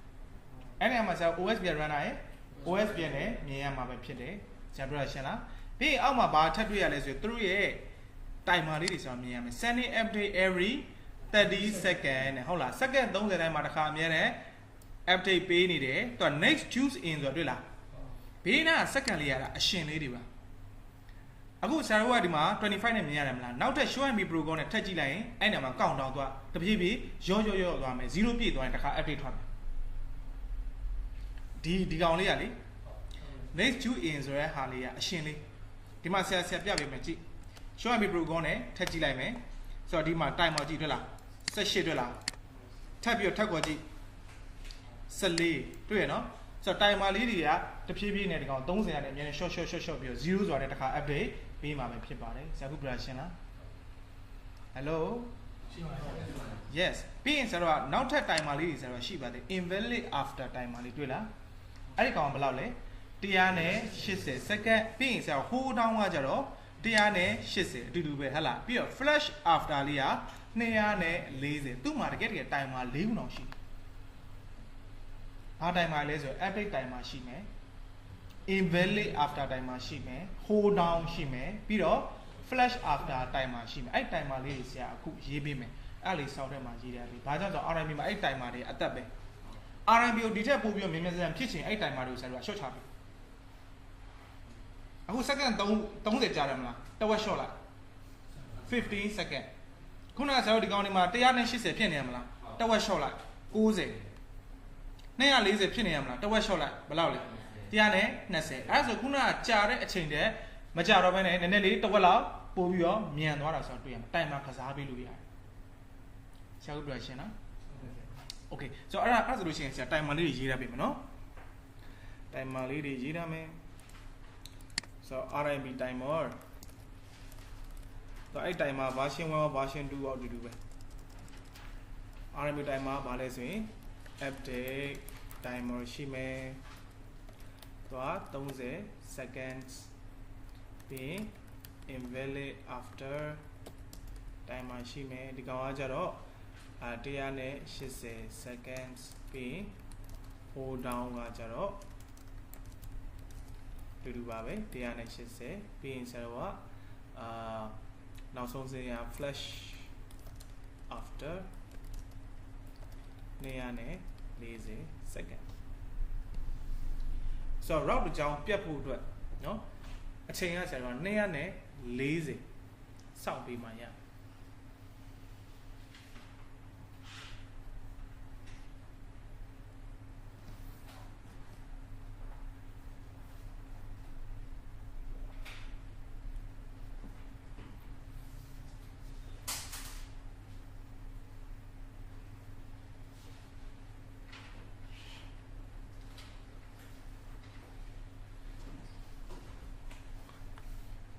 ဆိုတော့ဆရာပြောတဲ့ဟာလေးကိုနည်းနည်းလေး testing လေးလိုက်လုပ်ကြည့်အောင်ဆရာပြောရနော် update time မှာ second 30တခါပေးတယ်ဒါပေမဲ့ route ကြောင်း down သွားပြီဆိုရင်ချက်ချင်းမဖြတ်ဘူးနော်သူ့ရဲ့ time မှာ invalid time မှာ180ပြီးသွားပြီဆိုတာနဲ့ချက်ချင်းမဖြတ်သေးပဲနဲ့240ရောက်တော့မှဖြတ်တယ်အချိန်အားဖြင့်ဆို4မိနစ်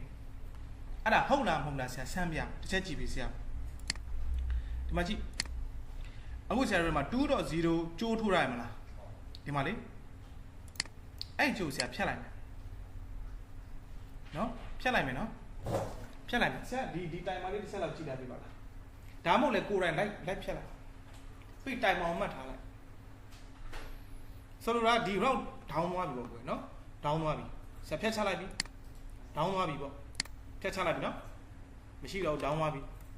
ဆိုတော့ R1 မှာ routing table တစ်ချက်လောက်ကြည့်ပြီshow IB route ဆိုတော့အဲ့မှာဆရာတို့ဘာကိုတွေ့ရလဲဆိုရင် R နဲ့ဆရာတွေ့ရနော် is possibly down ဆိုပြီးတော့ဆရာတို့မြင်နေရတယ်တွေ့လား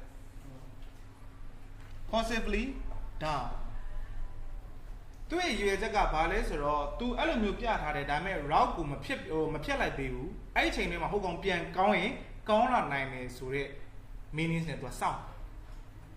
အဲ့အတွက်ဆရာတို့ကအချိန်က4မိနစ်ရည်ထားတယ်မလားအချိန်လေးရည်ထားလားအချိန်ကြည့်အချိန်ရည်ထားကြည့်စက္ကန့်240မှာပြန်240စက္ကန့်240 4မိနစ်ပြည့်သွားရှုံးပြီးတော့တစ်ခေါက်ပြန်ခေါ်ကြည့်ခုဒီမှာဆရာတောက်လျှောက်ခေါ်ပြမယ်မပြတ်သေး possibly down ဆိုပြီးတော့ဆရာတို့ပြထားတယ်မပြတ်သေးအချိန်က4မိနစ်တိတိပြည့်တော့မှပြန်သူကတော့ပြန်ကောင်းလို့နဲ့တော့သူကစောင့်နေတာပေါ့နော်ဒါပေမဲ့လည်းတကယ်ဟိုကောင်ကကျိုးပြတ်သွားပြီဘလို့မှကောင်းလာဖို့အလားလာမရှိတော့ဘူးဒါပေမဲ့ချက်ချင်းမဖြတ်ဖြစ်ဘူးတွေ့လားဆိုတော့အဲ့လိုချက်ချင်းမဖြတ်လိုက်တော့ဆရာဘလို့ဖြစ်လဲဆိုတော့ route တွေကသွားလို့ရနေတာလားမရနေဘူးလားဆိုတော့ဒိုလောဖြစ်နေရောဆိုတော့ router ဆိုတာဆရာပြောမှဆို route ကလမ်းကြောင်းတွေကအရှိကြီးရှိတယ်မလားတစ်ခါကြာလို့ရှိရင်လေအဲ့ဒီကောင်အလဲမှာပြက်နေတာလေဘယ်သူမှမသိနိုင်ဘူးဆိုတော့အခုကြည့်ဖြတ်ပြီလားမဖြတ်သေးဘူးလားဖြတ်ပြီလားကိုယ့်ရဲ့ device ထဲမှာလည်းကိုပြန်ကြည့်ဖြတ်ပြီလားအဲ့ route ကို no မဖြတ်သေးဘူးအဲ့တော့တိုင်မှာမကြာနေဘူးလားကြာနေထက်ဝက်ဆရာကို short လိုက်လို့မရဘူးလားအတိုင်မှာကိုကစားခြင်းဆရာ configuration ဆရာပြရတယ်ပြီးဆရာကခုန AD ကိုကစားလို့ရလို့ဆရာပြောရမလား AD ဘယ်လိုကစားရမလဲလဲဆရာတခါလေးဆရာပြလိုက် okay လားအခုပြတ်ပြီလားမပြတ်သေးဘူး4မိနစ်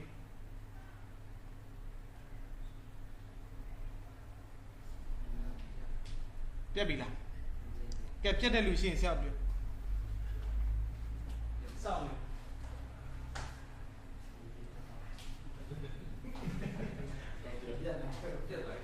ပြတ်သွားပြီလား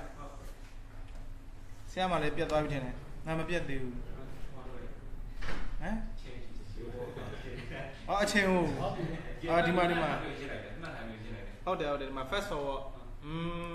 အချိန်နဲ့ပြင်လိုက်တယ်ဆောက်တကယ် real time မှာဆိုတော့အချိန်ကိုအဲ့လိုရေးလို့မရဘူးလေဟုတ်တယ်မလားနော်ဆိုတော့ real life ပြောလို့ရှိရင်လေစောင့်နေရမှာလေဟုတ်တယ်မလားဟုတ်တယ်အချိန်က4မိနစ်အတိပဲဆိုတော့အဲ့အချိန်ရဆောက်တော့အရင် boring ဖြစ်တယ်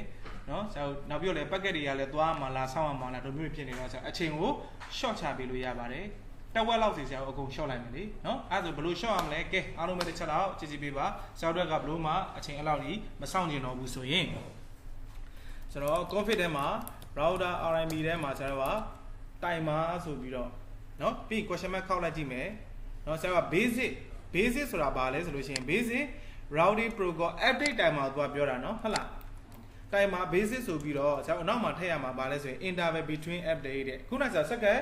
30မလားပထမစညာ update တိုင်ပါလေ second 30ဆိုတဝက် short 15ရမလားပြီးတော့ question mark ခောက်ကြည့်ဘာထက်လာလဲ invalid ကခုန180ဆိုတော့ဆရာတော်တဝက် short 90ပြီးရင်နောက်တစ်ခုထက်လာပါလဲ hold down အရင်က180ဆိုတော့တဝက် short 90ပြီး question mark ခောက် flash timer ခုနကဘယ်လောက်လဲ240တဝက် short 120အဲ့လိုမျိုးဆရာတော်က timer ကို short မယ်ဆိုနှစ်ပတ်စလုံး short ရင်တော့ပိုကောင်းတာပေါ့လေတူအောင်ပေးရင်တော့ပိုကောင်းတယ်ပေးလဲပေးတဲ့တယ်လို့မြင်တယ် okay ဆိုတော့ဒီမှာဆိုလို့ရှိရင်ဆရာတို့တစ်ချက်ကြည့်လိုက် show IP protocol နဲ့ပြန်ခေါ်ကြည့်လိုက်တဲ့အခါမှာဆရာတို့ခုနပြောင်းထားတဲ့ timer လေးတွေကိုအခုမှမြင်တွေ့ရမှာပဲဖြစ်ပါတယ်ဆိုတော့အဲ့လေးတစ်ချက်ဆရာတို့တွားပြီးတော့ပြောင်းပေးပါပြီးရင်စာအုပ်ထက်မှာရေးပေးပါဆိုတော့ခေါင်းစဉ်က tuning timers timer တွေကိုဆရာတို့က tuning ကစားကြမယ်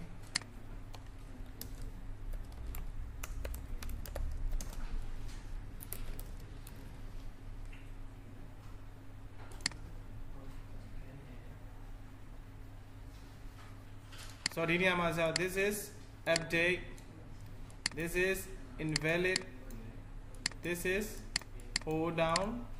this is flash. So 80 value ပါဆရာပြင်ခြင်းတယ်80 value လေးပါဆရာပြင်ခြင်းတယ်ဆိုဘယ်လိုပြင်ရမလဲဆိုရင် config ထဲမှာเนาะအခုလောလောဆယ် distance ကဘယ်လောက်လဲအောက်ဆုံးပါတွေ့လား120 default လို့သူကပြောတာလေ router RMB distance ဆိုပြီးတော့ဆရာသူ့ရဲ့ value ကတစ်ကနေပြီးတော့255အထိပေးလို့ရတယ်အဲ့ဒီနေရာမှာဟိုကောင်းတဲ့ငယ်အောင်ဆိုပြီးတော့ဆရာတို့ကဘယ်လောက်သွားပေးလိုက်မလဲဆိုရင်80လောက်ဆရာတို့သွားပြီးတော့ပေးလိုက်မယ်ဟိုကောင်းက90ဟိုကောင်းဆိုတာ EI ကြပြီးပြောရတယ်เนาะအဲ့လိုရှင်းလာပြီဆိုလို့ရှိရင်ဆရာတို့ဒီလိုပြန် short မယ်ပြီးရင်ပြန်ပြီးတော့ကြည့်လို့ရတယ် show MB protocol နဲ့ပြန်ကြည့်လိုက် distance က80ဖြစ်သွားပြီ default ကတော့120 main နေမှာဆိုလို့ဒီကောင် default value လေးပါသူကပြပေးထားတယ်နော်ဆိုတော့ပြောင်းချင်တယ်ဆိုရင်တော့ဆရာဒီ command လေးနဲ့ပြောင်းပေးလို့ရပါတယ်ခင်ဗျာ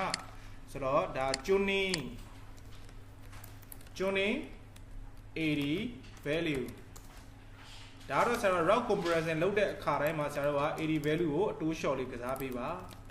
နော်ကိုဟာဦးစားပေးစေခြင်းနဲ့ဆိုလို့ရှိရင်တော့ဒီလိုမျိုးလေးလုပ်ပေးပါနော်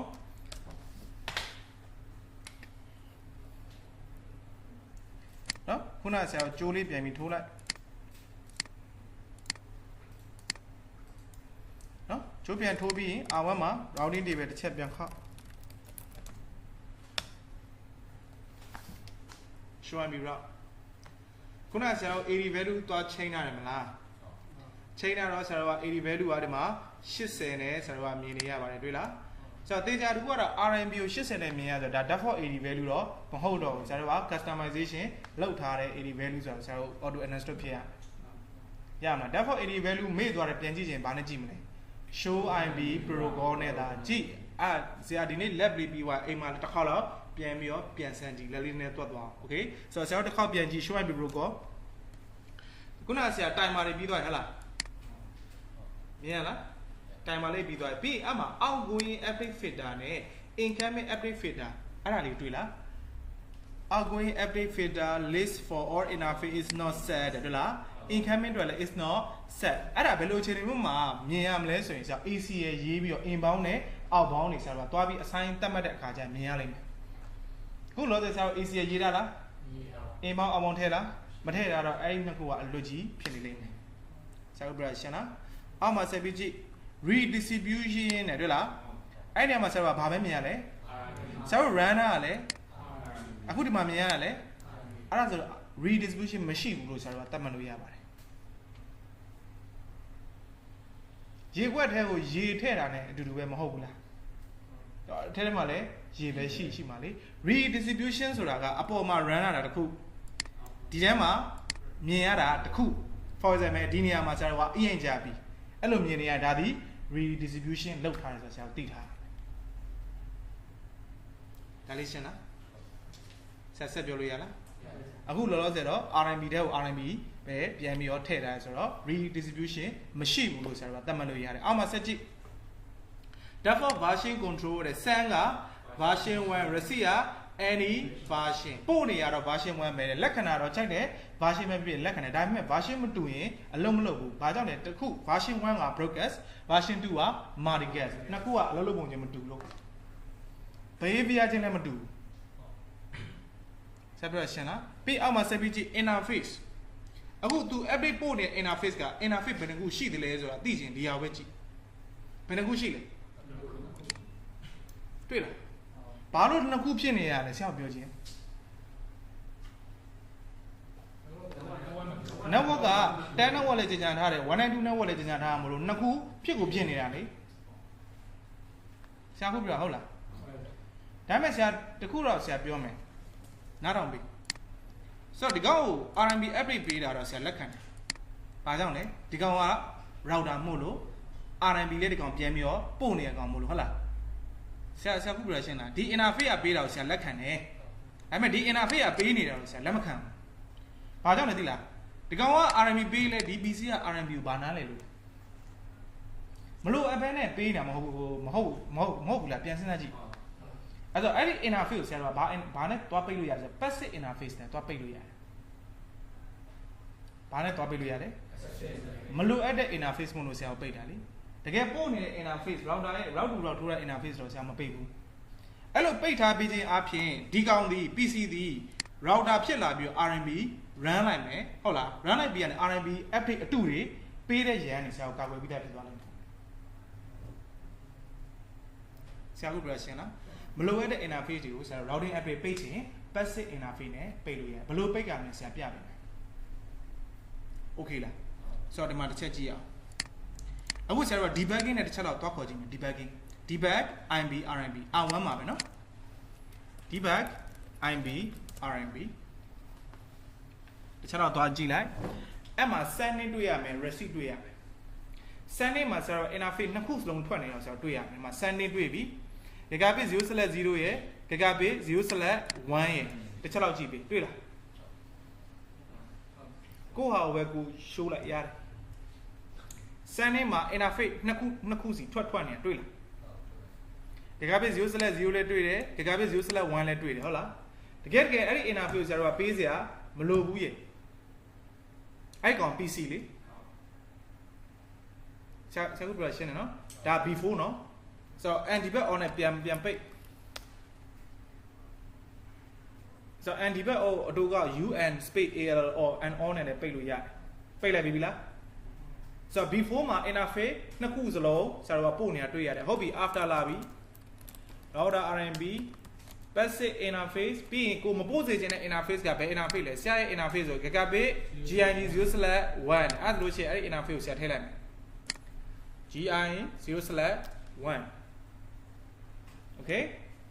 ဆိုတော့ဒီမှာဆိုလို့ရှိရင်ဒီ command line လေးဆရာရေးထားပေးမယ်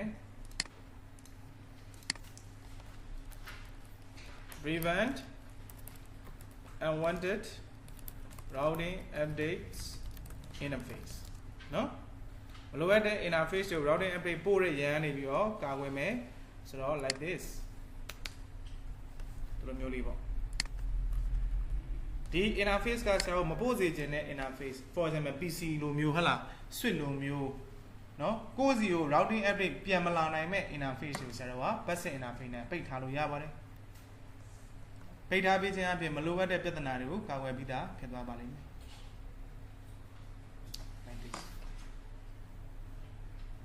ဟုတ်ပြီဆရာတို့ဒါလေးတွားရက်ပြီးပြီဆိုရင် debugging လေးနဲ့တစ်ချက်ပြန်ခေါ်ကြည့်เนาะ passive interface run ထားတဲ့ router မှာပဲတွားခေါ်ကြည့်เนาะ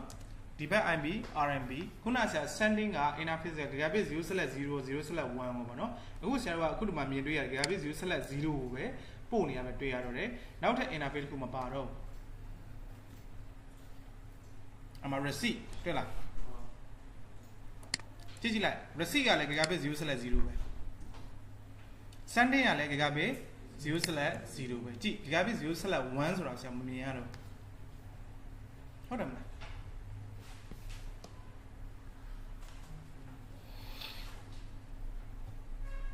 ဟုတ်လားအဆင်ပြေဘူးလားနော်ဆိုတော့ဒါသည် optional ပါမထည့်ခြင်းလည်းရပါတယ်ထည့်ထားရင်တော့ပို့ပြီးတော့ secure ဖြစ်တာ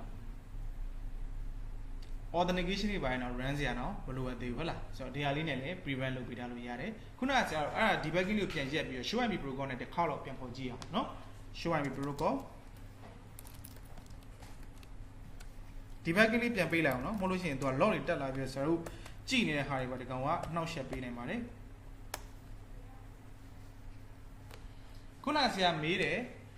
နော် RMB update ပေးတဲ့ interface ကခုနအရင်ကနှစ်ခုတွေ့ရတယ်အခုဆိုရင်တစ်ခုတည်းပဲရှိတော့တယ်မြင်ရလားပြီးရင်ဆရာတို့ကဒီဘက်ဘေးနားမှာတွေ့ရတာ7ဆိုပြီးတွေ့ရတွေ့လားတကယ်တကယ်7မဟုတ်တော့1နဲ့2နဲ့သူကရေးထားတာ version 1နဲ့ version 2လို့သူကရေးထားတာဒီမှာ7ကြီးဖြစ်နေနော်တွေ့ရကြီးဖြစ်နေနော်ဒါ send ဒါ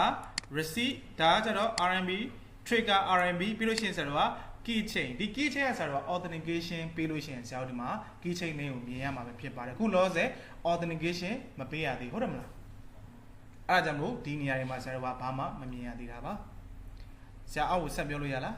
ပြီးရင်ဆရာအောက်မှာဘာထပ်တွေ့လဲ automatic network summarization is in effect ဆိုလိုတာ auto summary ထဲမှာ run ထားတယ်လို့သူကပြောတာ version 1မှာ auto summary ကိုဖြုတ်လိုက်ရင်လည်း effect မဖြစ်ဘူးအဲ့ဒါဟုတ်လားမဟုတ်လားဆရာပြပေးမယ်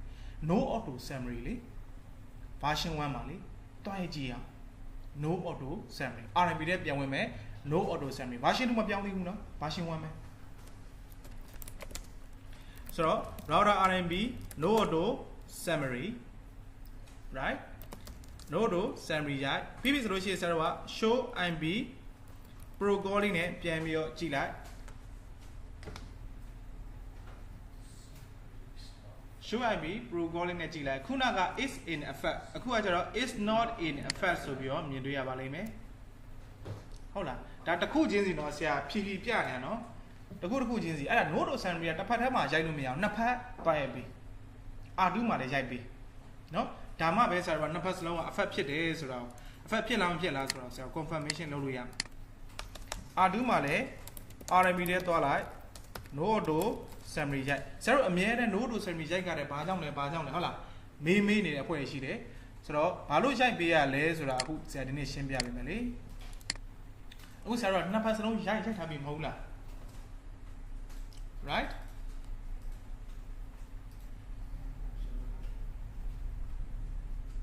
ဟုတ်လား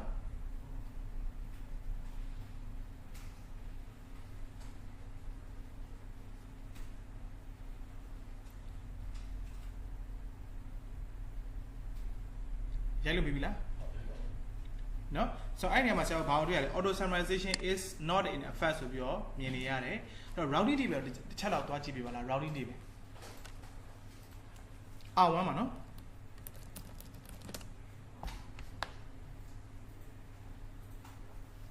R1 မှာ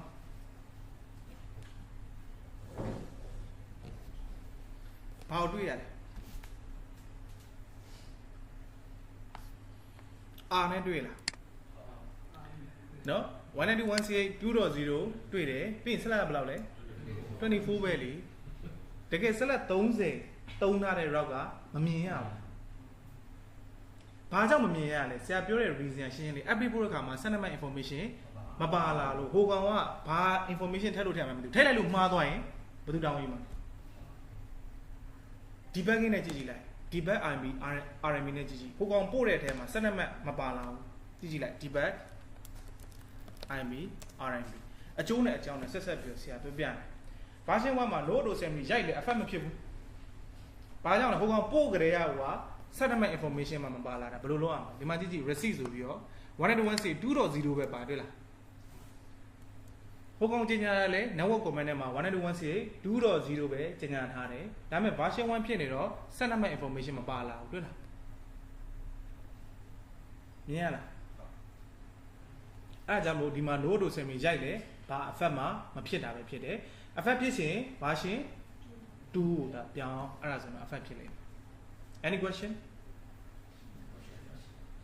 no ပြန်ပိတ်ချင်တယ်ဆိုရင် and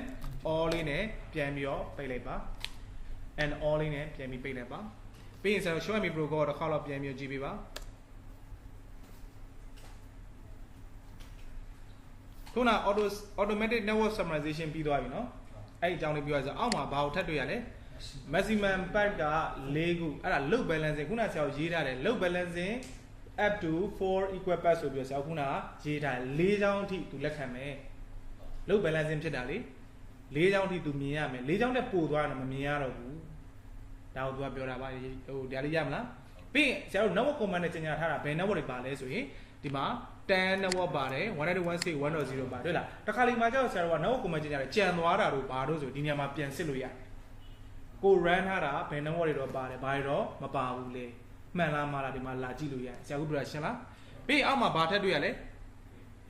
passive interface ခုနဆရာတို့ပိတ်ထားမှာမဟုတ်ဘူးလား default ဆိုလို့ရှိရင်ဒီထဲမှာဘာ interface မှမရှိဘူးဆရာတို့ခုနသွားထည့်ထားလို့ရှိနေတာပဲဖြစ်တယ်ပြီးတော့အောက်မှာ routing information source ဆိုပြီးတော့ဒါဆရာတို့ရဲ့ gateway ဘယ်ကလာလဲ10.0.0.r2 ကနေလာတယ်ဟုတ်တယ်မလားပြီးတော့ distance ဘယ်လောက်လဲဆရာတို့ပြောင်းထားတယ်80ပြီးရင်သူ့ရဲ့ last update timer က18 second ကကိုတွေကိုပေးထားတယ်ဆိုပြီးဆရာမြင်ရအောက်ကကျတော့ distance ကိုဆရာတို့မြင်တွေ့ရတာပဲဖြစ်ပါတယ် short me protocol နဲ့ information အမြောက်အများကြည့်လို့ရတယ်မဟုတ်ဘူးလားဒါလေးရှင်းလားရှင်းပါ hello ရှင်းပါနားလည်ရနော်ဆရာ RMB run အောင်ဆရာတင်တာမဟုတ်ဘူးเนาะအဓိက RMB ရဲ့အနောက်ကွယ်မှာဖြစ်နေအားလို့ဆရာပြောပြတယ်အခုဆရာ version 2မပြောင်းသေးခင်မှာ version 2မပြောင်းသေးခင်မှာခုန simulation နဲ့ကိုပြန်သွားမယ်သူ့ရဲ့ update ကိုဆရာပြန်ဖွင့်ကြည့်เนาะကဲ come on လာ simulation နဲ့သွားမယ်အောက်က event filter တွေပါညာတယ်ခုန RMB ထည့်ထားတယ်ဟုတ်တယ်မလားအဲ့ဒါဆိုဆရာထပ်ထည့်ဆရာတော့မလိုဘူးဒီနေရာမှာ RMB update ထွက်လာတော့စောင့်နေဆရာတို့ကတနေတာကုန်သွားမယ်မြင်ရမှာမဟုတ်ဘူးအဲ့ဒါဆိုဆရာတို့ဘာလုပ်ရမလဲ forward clock လေးတစ်ချက်လောက်နှိပ်ပေးပါလို့ဟုတ်လားအဲ့ဒါဆို site လေးတွေထွက်သွားပြီတွေ့လားဆရာအတိုင်းတူချင်မှတူမယ်နော်ဘယ်အိတ်ပဲထွက်အဲ့အိတ်ကိုဖွင့်ကြည့်အဲ့အိတ်ကိုဖွင့်ကြည့်ပြီးအမှဆရာတို့က inbound PDU တော့မဟုတ် outbound PDU ထဲမှာခုနဟာနဲ့အခုဟာနဲ့ဘာတွေကွာသွားသလဲဆိုတာဆရာတို့ရှင်းပြီးတော့ကြည့်လိုက်ပါ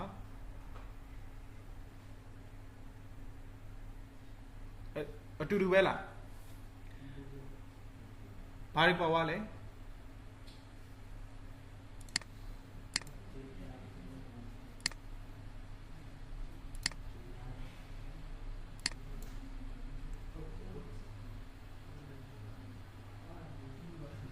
တူပါတယ်နော်တူပါတယ်နော်ဆိုတော့ဒီမှာ route ကနှစ်ခုရှိရင်သူနှစ်ခုစာပြန်ပြီးတော့ပို့ပါတယ်ဟုတ်ပါတယ်နော်ဟုတ်ပြီဒါဆိုလို့ရှိရင် version 1မှာတော့အလုံးပြီးသွားပြီ version 2ဆရာတို့ကသွားပြောင်းတယ် version 2တွားရိုက်တယ်ခဏလေးတစ်ဖက်ကပဲရိုက်ပြီတစ်ဖက်က version 1ထားမယ်တစ်ဖက်က version 2ပြောင်းမယ် okay လားအဲ့ဆို version မတူရင်ဘာဖြစ်လာမလဲဆရာတို့တစ်ချက်ကြည့်မယ်လေနော် R2 မှာသွားပြောင်းမယ် version 2တစ်ခါလေးဆက်အောင်မေးဆရာ RMB မှာ version မတူဘူးအဲ့ဒါဆိုအလုပ်လုပ်လာမင်းဘယ်လိုတွေဆက်ဖြစ်မလဲတစ်ချက်ကြည့်မယ် R2 မှာပဲဆရာတို့သွားပြောင်းမယ်နော်ပြောင်းပြီး R1 မှာ debugging နဲ့ခောက် debug IMB RMB R2 မှာပြောင်းမယ်နော်ပြီးရင် R1 မှာ debug နဲ့သွားခေါ်ကြည့်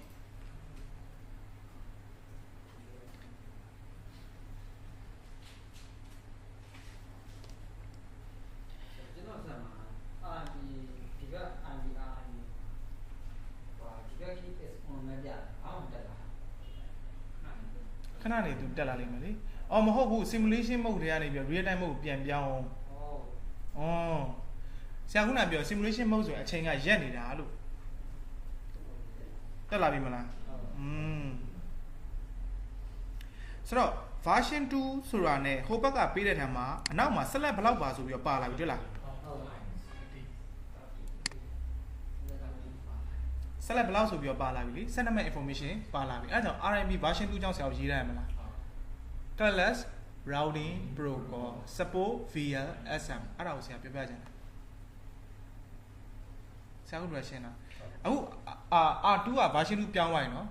R1 ကတော့ version 1ပဲဒါပေမဲ့အခုသူတို့နှစ်ယောက်တကယ်အလုပ်လုပ်မလားတစ်ချက်လောက်ကြည့်ကြည့်အောင် routing တွေပဲတစ်ချက်လောက်ကြည့်မယ်နော်and debug on နဲ့ပြန်ပိတ်လိုက် show IB route နဲ့ကြည့်လိုက်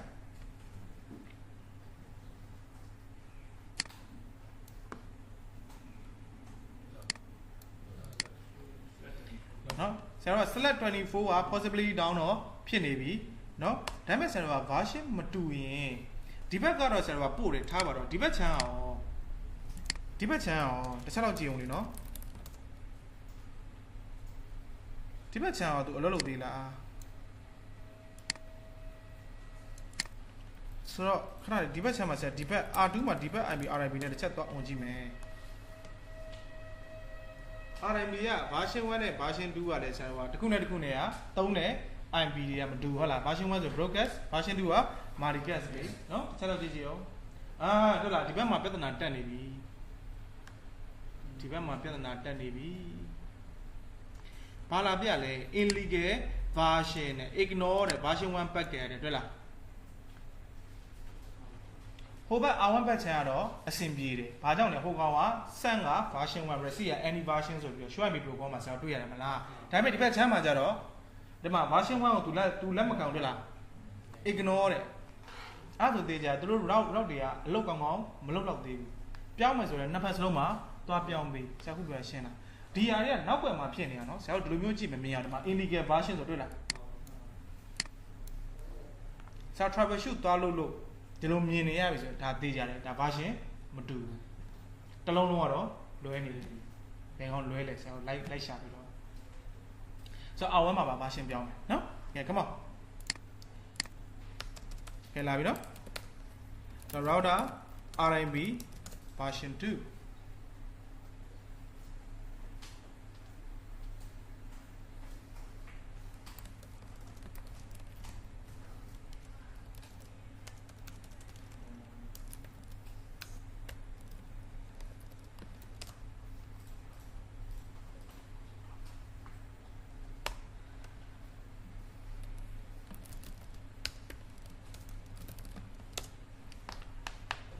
ဆိုတော့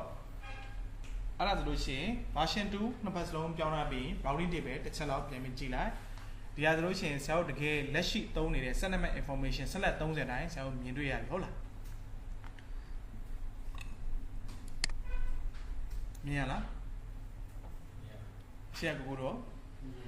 မြင်ရတယ်အရင်ကဆက်လက်24အဟောင်းကြီးရော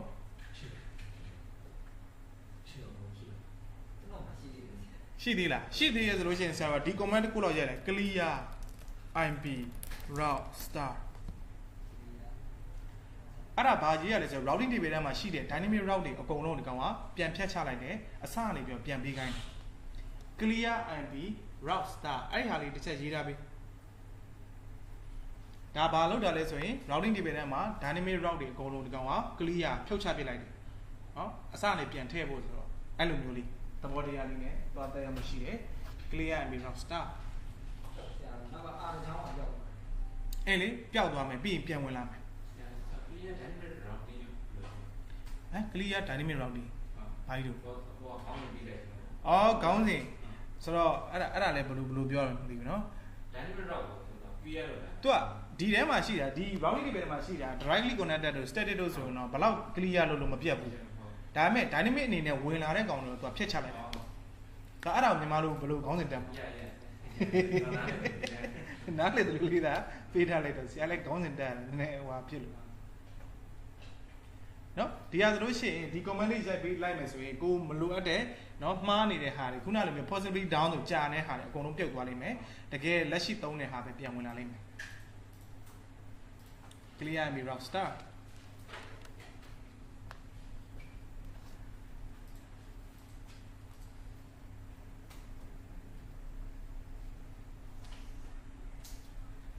So, any question? So, who's your RMB basically? Do you want to put your museum shimla? As solution, set a kuchan, the solution authentication. Right? Authentication is a version Balama was supposed to be version 2, so Piona Bimala. Piona B solution is authentication literature. This shit though.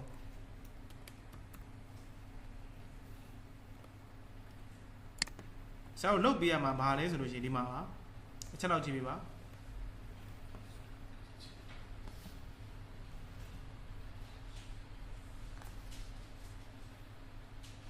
This is RMB authentication ဘယ်လိုလုပ်ရလဲဆိုနံပါတ်1အနေနဲ့ဒီကောင်က key chain တစ်ခုဆရာတို့စောက်သွားစောက်ပေးရတယ် key chain ပြီးရင်ဆရာတို့ကကို run ချင်တဲ့ interface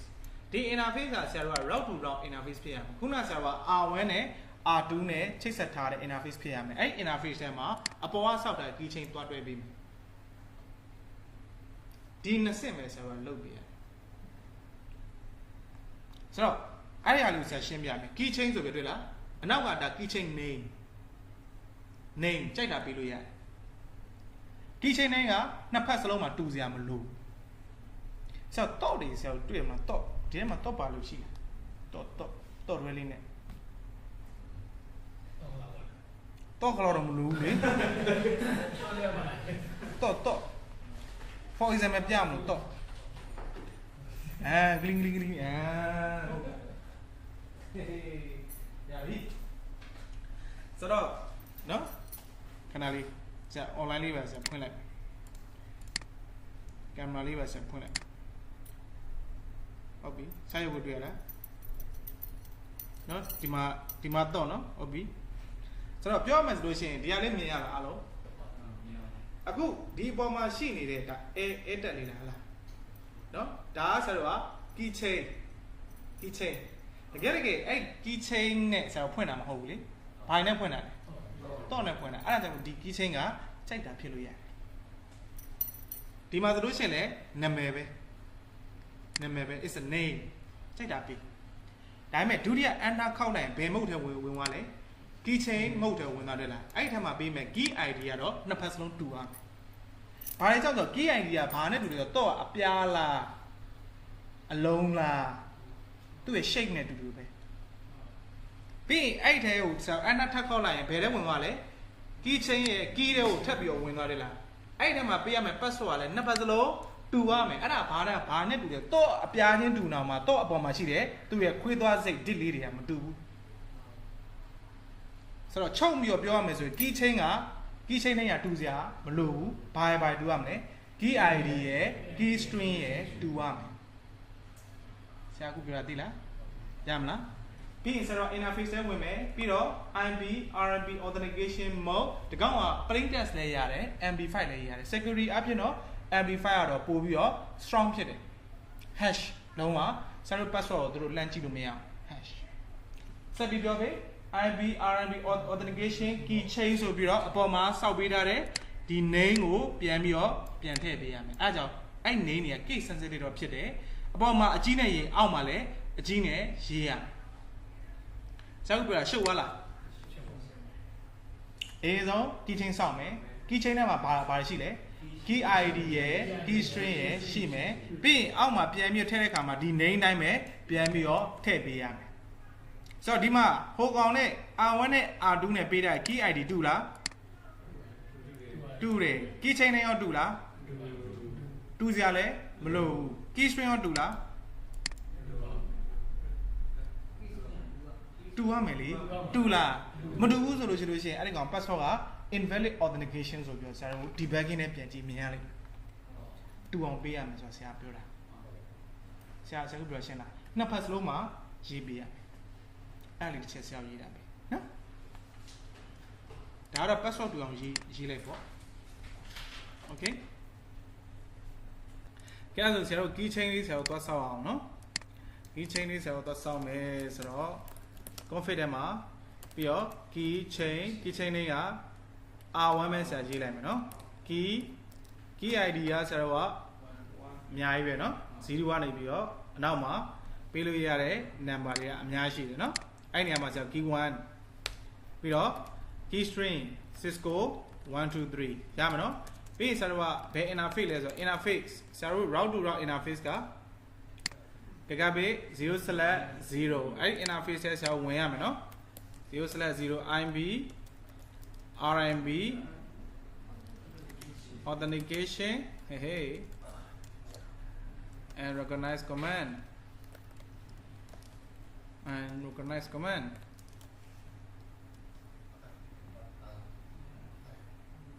IMP authentication keychain mode EIN ကြပြီပဲရရနော် keychain ဒီကောင်က RMB authentication support မပေးဘူးကျန်တဲ့ EIGRP တို့ဘာလို့ဆိုတော့ support ပေးလိမ့်မယ်ဒီထဲမှာမလို့လေ EVE တို့တကယ် real တွေမှာဆိုတော့ support ပေးတယ်ရမလား any question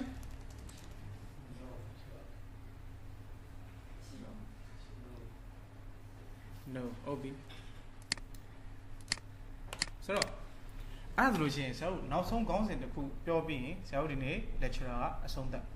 ဆရာပြောချင်တဲ့ခေါင်းစဉ်ကဘာလဲဆို split horizontal ကြားဘူးလား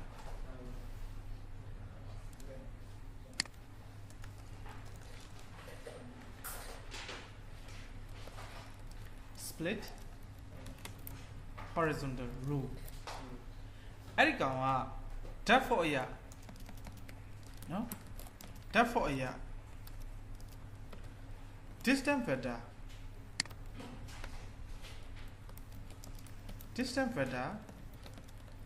protocol တိုင်းမှာ any ပဲဖြစ်နေတာ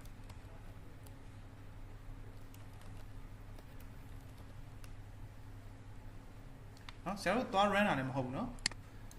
ဒါ distance vector လို့ပြောလို့ရှိရင်ဘယ်ကောင်တွေပါလဲဆိုရင် RMB ပါမယ်ပြီးတော့ EIGRP ဆိုတာကတ်ပြီးပါသွားတယ်ဘာကြောင့်ဒီကောင် event distance vector ဖြစ်သွားလို့နော် RMB လည်းပါမယ် EIGRP လည်းပါဆိုတော့အဲ့ဒီကောင်တွေမှာနော်အဓိကဆရာတို့ဘယ်လိုနေရာမျိုးမှာပြဿနာတွေဖြစ်လဲဆိုလို့ရှိရင်ဆရာတို့အဓိကဒီကောင်ရဲ့ function ကဘာလဲဆိုရင် routing loop ကိုကာဝယ်ပေးတာ routing loop ဖြစ်မှာကိုကာဝယ်ပေးတယ်နော်ဒီကောင်ရဲ့တာဝန်က routing loop ဖြစ်မှာကိုကာဝယ်ပေးတယ်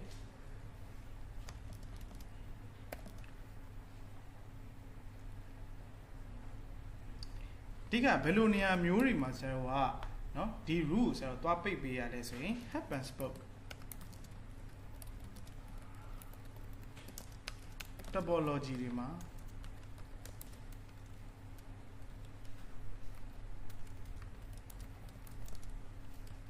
I split horizontal rule ပိတ်ပေးရပါတယ်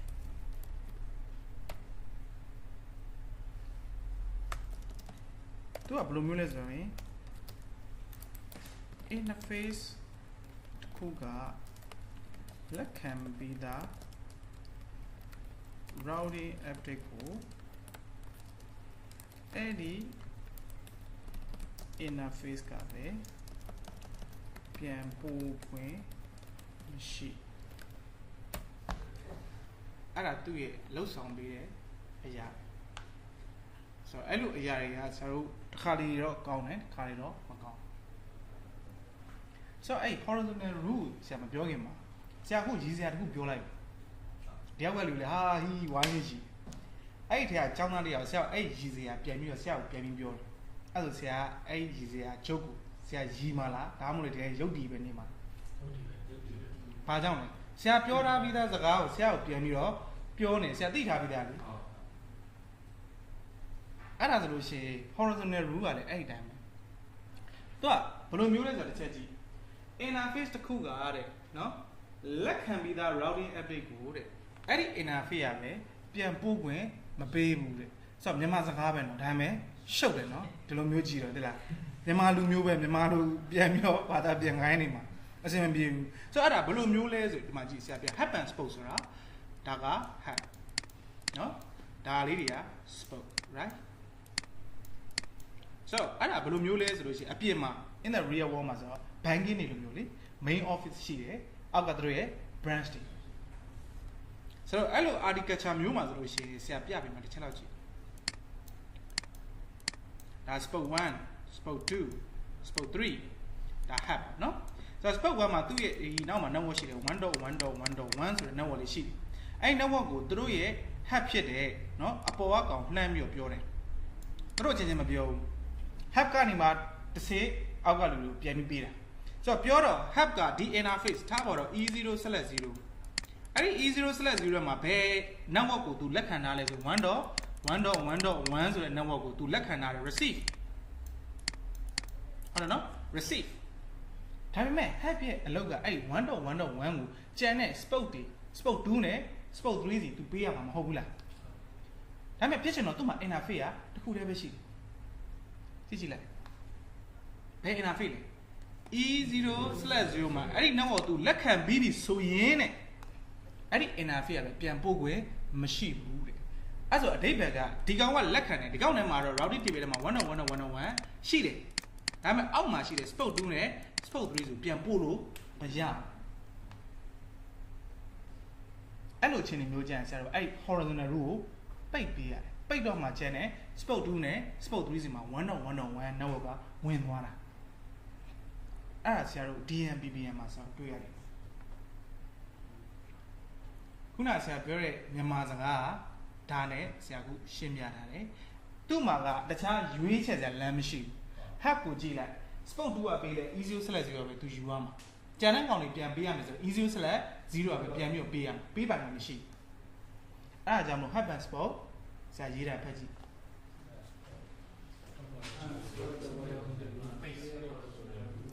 ပိတ်ရတယ်ပိတ်မှာပဲဆရာကျန်တဲ့ကောင်တွေကလက်ခံရရှိမှာဖြစ်ပါတယ်ဒီလိုအခြေအနေမျိုးက routing loop ပိတ်လိုက်ပြီဆိုတော့ routing loop ကတော့ဖြစ်လာနိုင်ရရှိတယ်အဲကြောင့် RMB လို့ distance pattern တို့မသုံးတာပိုကောင်းမပိတ်ဘူးဆိုလဲ routing မမြင်ရအောင်ဆရာကပြောရှင်းလားဆိုတော့မြန်မာလူလေးရေးတာလေတစ်ခေါက်တော့ပြန်ဖတ်ကြည့်အောင် interface တစ်ခုကမအောက်ဆုံးပါပဲလေ interface တစ်ခုက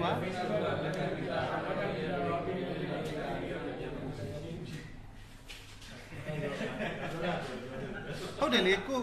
ကပြောထားတဲ့ဟာကိုပြန်ပြီးတော့မပေးနိုင်လေအဲ့လိုမျိုးပုံစံသူကပေးလိုက်မယ်ဆိုရင်လူဖြစ်မှာဆိုလို့သူကပိတ်ထားတာ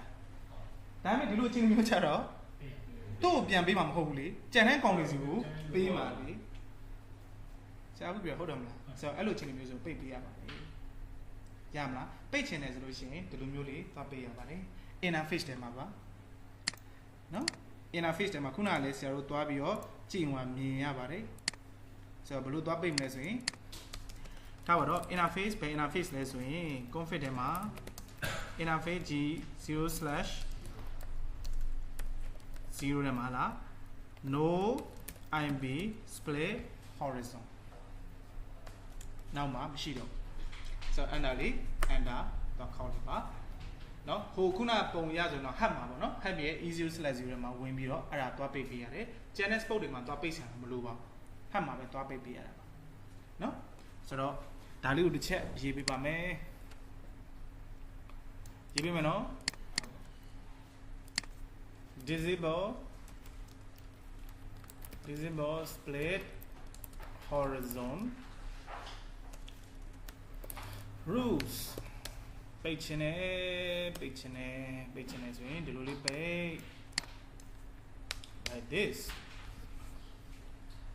နော် therefore တော့ပိတ်စရာမလိုဘူးเนาะဆရာတို့အခုလိုမျိုး point to point လို့ဘာလို့ထိုးထားတဲ့ link တွေပါမှာကြတော့ဒါဒီ root ကရှိနေတယ်ဘာမှမဖြစ်ဘူး routing loop ကိုဒီကောင်ကကာကွယ်ပေးနေတယ်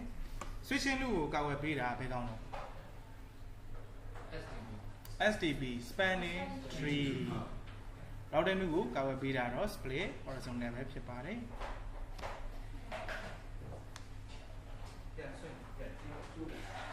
ပြီးပြီနော်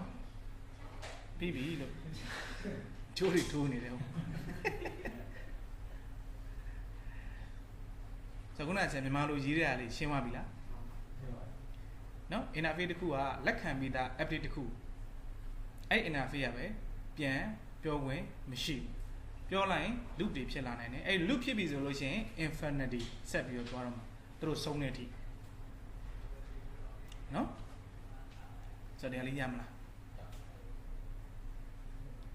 ဒီနေ့ဆရာပြောသွားတဲ့ခေါင်းစဉ်လေးတွေကတော့မောစီလေးတွေတော့များတယ်ဒါပေမဲ့ခေါင်းစဉ်ကြီးကတော့ RMB ပဲဒါလို့ဆိုတော့ RMB ကိုတည်ဆရာလေး run လို့ရမယ်ဆရာယုံကြည်ပါတယ် run လို့ရမလားနော် authentication တွေပါတယ်ညာအပြည့်အဝစမ်းသပ်ချင်တယ်ဆိုတော့ EV တွေမှာပဲစမ်းကြည့်ကြ any question ဒီကောင်က verify command ကြီးရော yes အော်ဒီကောင်လား verify command ကဆရာဒီလိုမျိုးတော့တွားကြည့်လို့ရမှာနော်ခဏလေးshow interface g0/0 နဲ့တွားပြီးတော့ကြည့်လိုက်မယ် no ခဏလေး verify okay နော် g0/0 switchboard switchboard နဲ့တစ်ချက်ကြည့်လိုက်ပါ it's not switchboard ကြည့်လို့တော့ရတယ်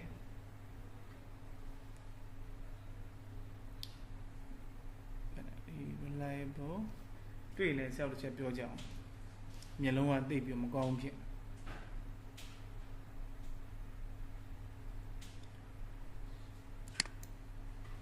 ဒီထဲမှာတော့ဆောက်ကြည့်ဦးမြင်ပါနော်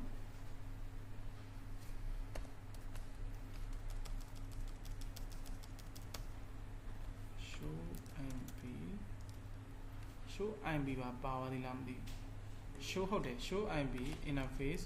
capital select 0ဟုတ်တယ် IMB ပါမယ်ဒီမှာ so split horizontal row is enable ဆိုတော့ဒီ command လေးဆိုတော့တွားရတော့မှာပဲ disable ဖြစ်မှာပေါ့နော်ဆိုတော့အဲ့ interface gi 0 select 0 interface gi 0 select 0 no IMB split ခုနကဆရာတွားကြည့်တာရောအဲ့ဒီပဲဖြစ်နေတယ်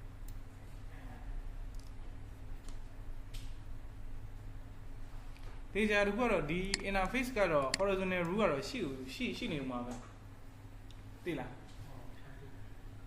နော်ရှိမှာပဲရမှာခုနကဆရာပြောတဲ့ဒီ happen spot တွေဘာတွေမှာကြာတော့ဆရာသွားပြီးတော့သွားပိတ်ပေးရတယ်ဒီမှာကြည့်လို့ရှိရင်တော့ any ပဲဖြစ်နေမှာပဲဟဲ့လားတစ်ချက်တော့သွားပြီးဟိုတစ်ချက်ပြန်စမ်းကြည့်ပါလားဒီ packet တွေစာမှာမဟုတ်ရင်တော့မှ EVU ပါတော့လေအိမ်ပြန်ရလို့ရှိရင်လေဒါလေးနဲ့တစ်ချက်သွားပြီးကြည့်လိုက်ဆရာကြည့်တဲ့ comment က show IMB interface ဆိုပြီးတော့ကိုကြည့်ချင်တဲ့ interface လေးကိုထည့်ရေးလိုက်နော်ဆရာကမေးတာကို verify ဘယ်လိုလုပ်ရမလဲဆိုတော့ verify သွားလုပ်လို့ရတယ်ဆိုတော့ခုနကဆရာ show interface နဲ့သွားကြည့်နေတကယ် show IMB interface နဲ့တစ်ချက်သွားကြည့်လိုက်နော်